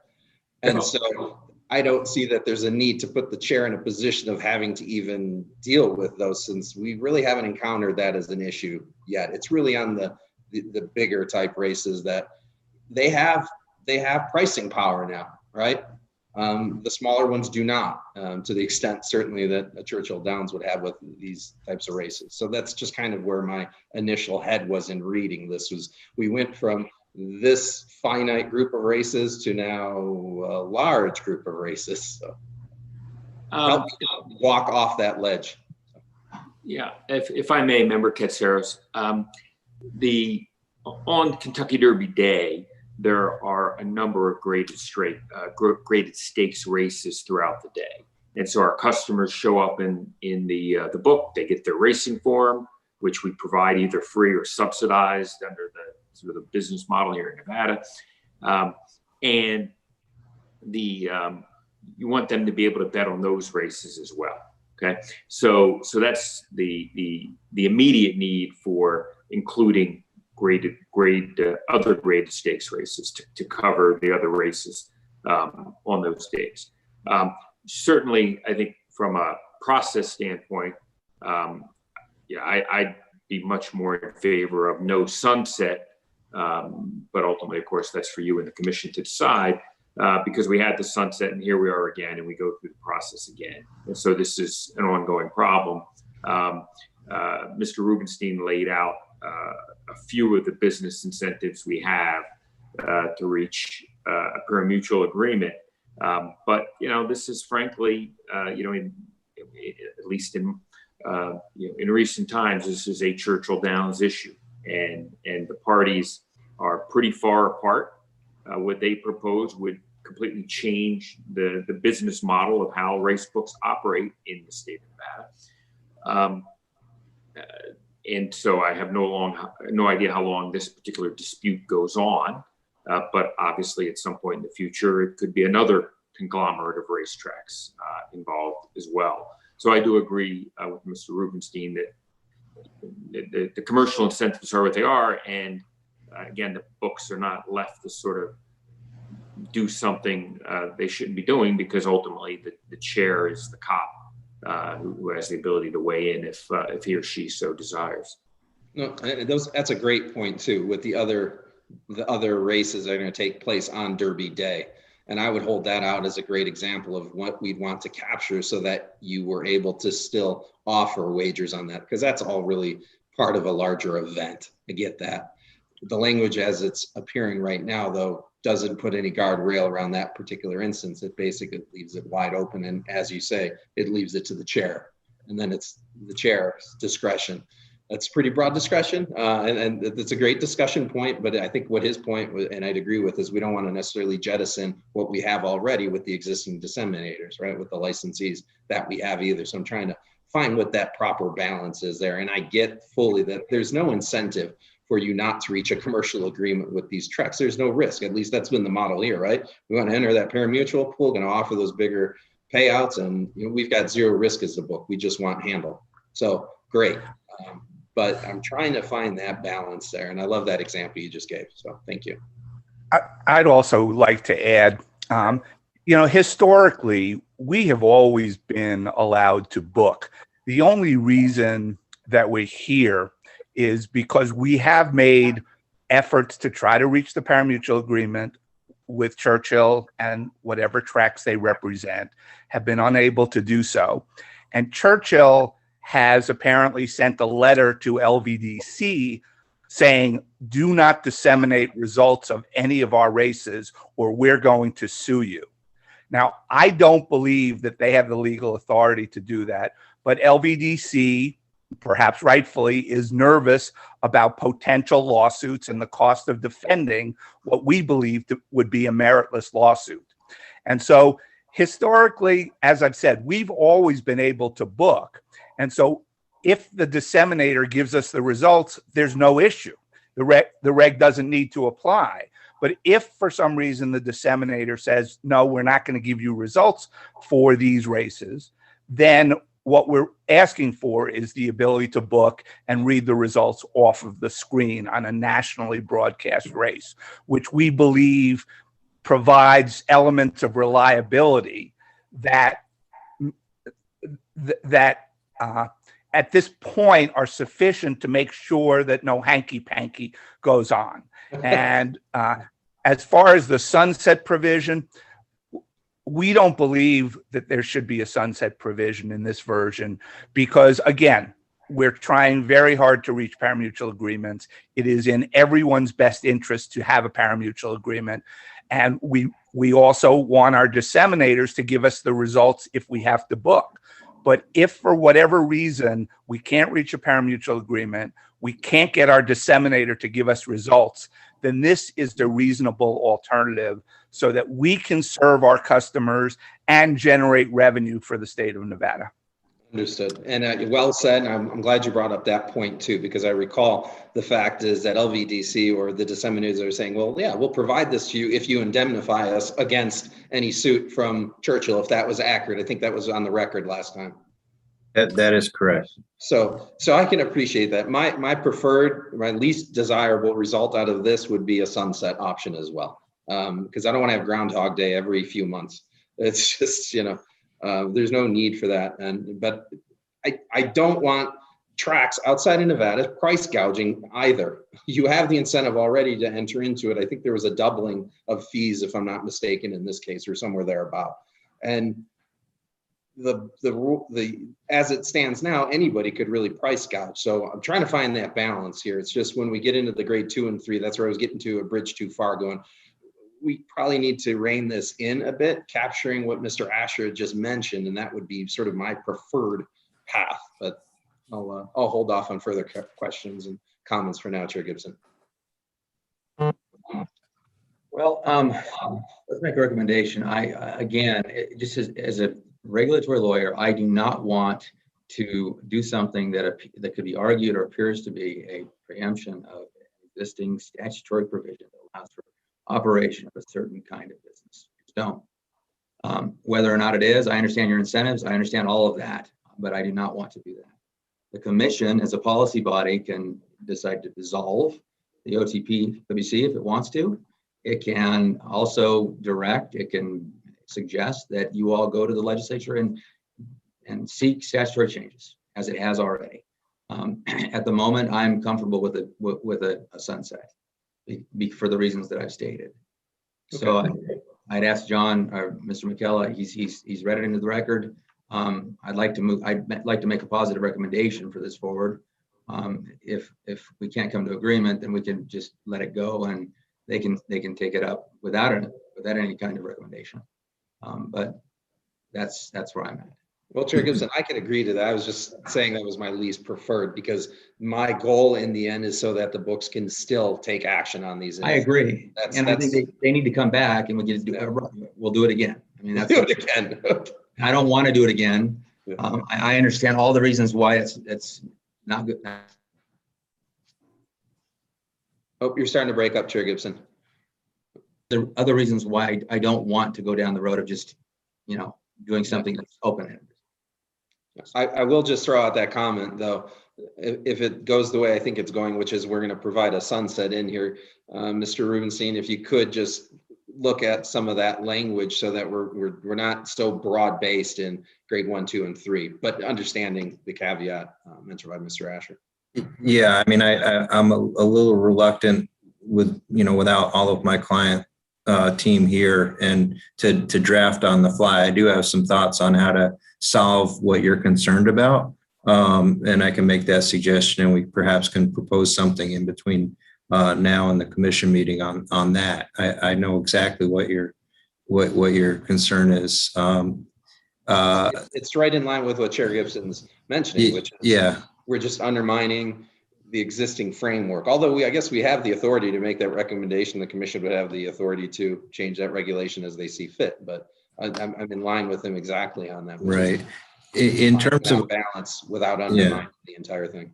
Yeah. In terms of a sunset, I mean, I know, I don't mean to be shocking about it, but if part of the rationale is to allow us to go to the legislature, we're a little too late for this session.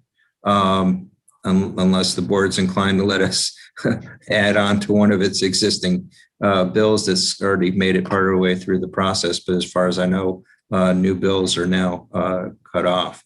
So that my suggestion would be July 1 of 2023, if that's part of the rationale. But that's probably not what you have in mind when you're considering a sunset. When you think back on, so it was commission action first, right? And board hearing. Am I not clear? I can hear you were muffled. We can hear you. Okay, I'm sorry. Maybe it's my voice. I've been talking too much today. You had the last time around, you had commission action, and then you had board hearing, right? And there was direction to go to legislature to get a statutory change. And was it the board hearing, Mr. McKellar, or was it commission decision? I believe it was discussed because you had board recommendation, commission adoption, and then you had a board workshop after commission adoption. It might have been discussed at all three, but it was definitely discussed at the board workshop, which I believe was in September of 2020. Yeah, I don't recall. I mean, I recall it being mentioned. I don't recall being given direction. Well, I mean, let's not call it direction. Let's say discussion. So right. He's raised. Yeah. So with that, I'd ask for a motion for recommendation. I just have a question. What sort of sunset are they looking at? What did you say? I just heard the date, but I didn't quite write it down. Looking at November, aren't we, Mr. McKellar? Well, I think he went into 2020. Well, my original, so I just mentioned July 1 of 2023, but otherwise I would say the December meeting so that we could get through, the full race season.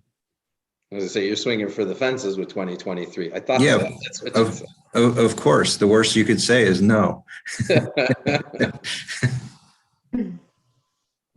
December what? Mr. Asher, when is the end of the race season?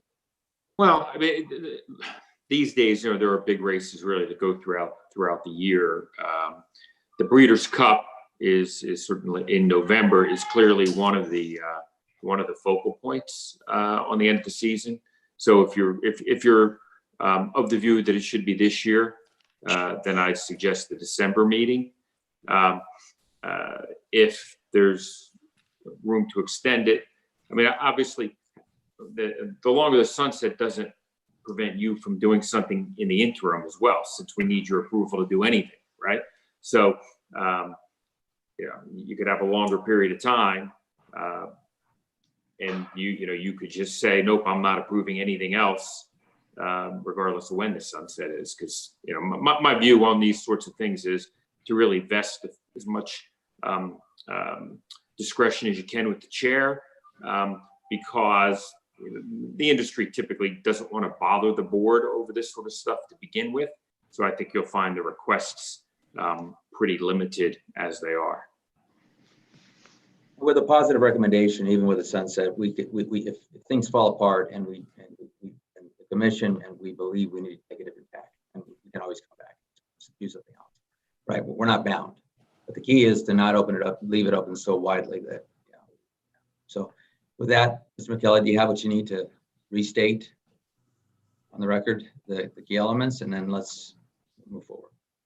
Okay, would you like me, I think the record's been made as to the recommended language changes. So the only addition you would need, the motion would be to recommend to the commission with the language changes as read into the record by the Attorney General's office, with a sunset of, I guess it would be the December 2021 commission meeting.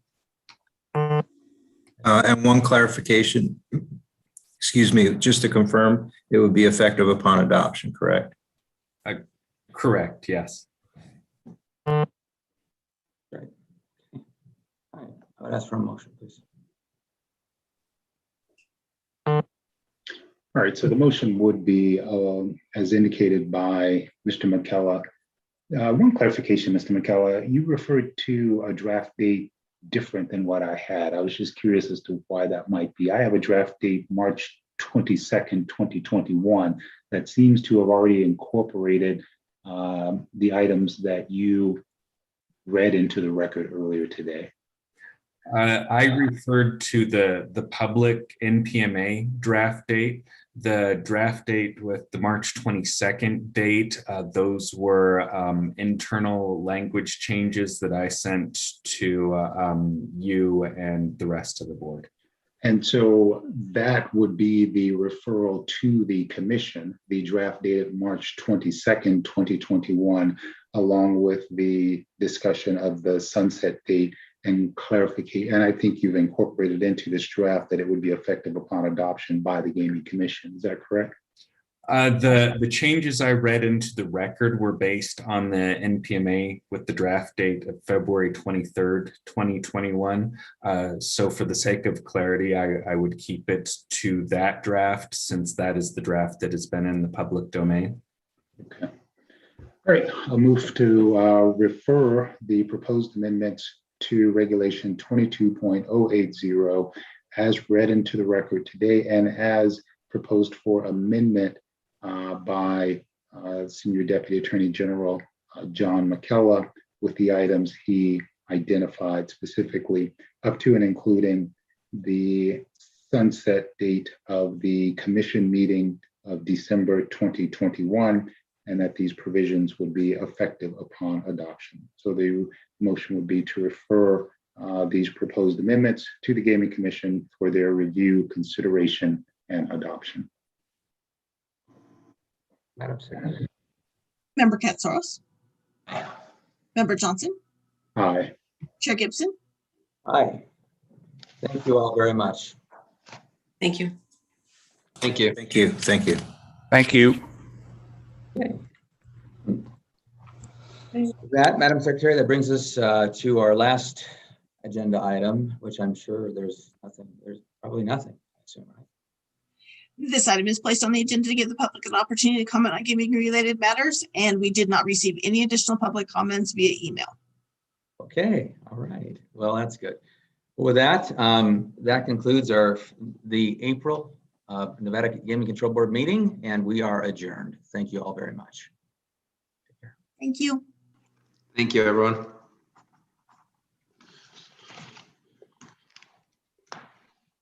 Bye, everybody. Thank you.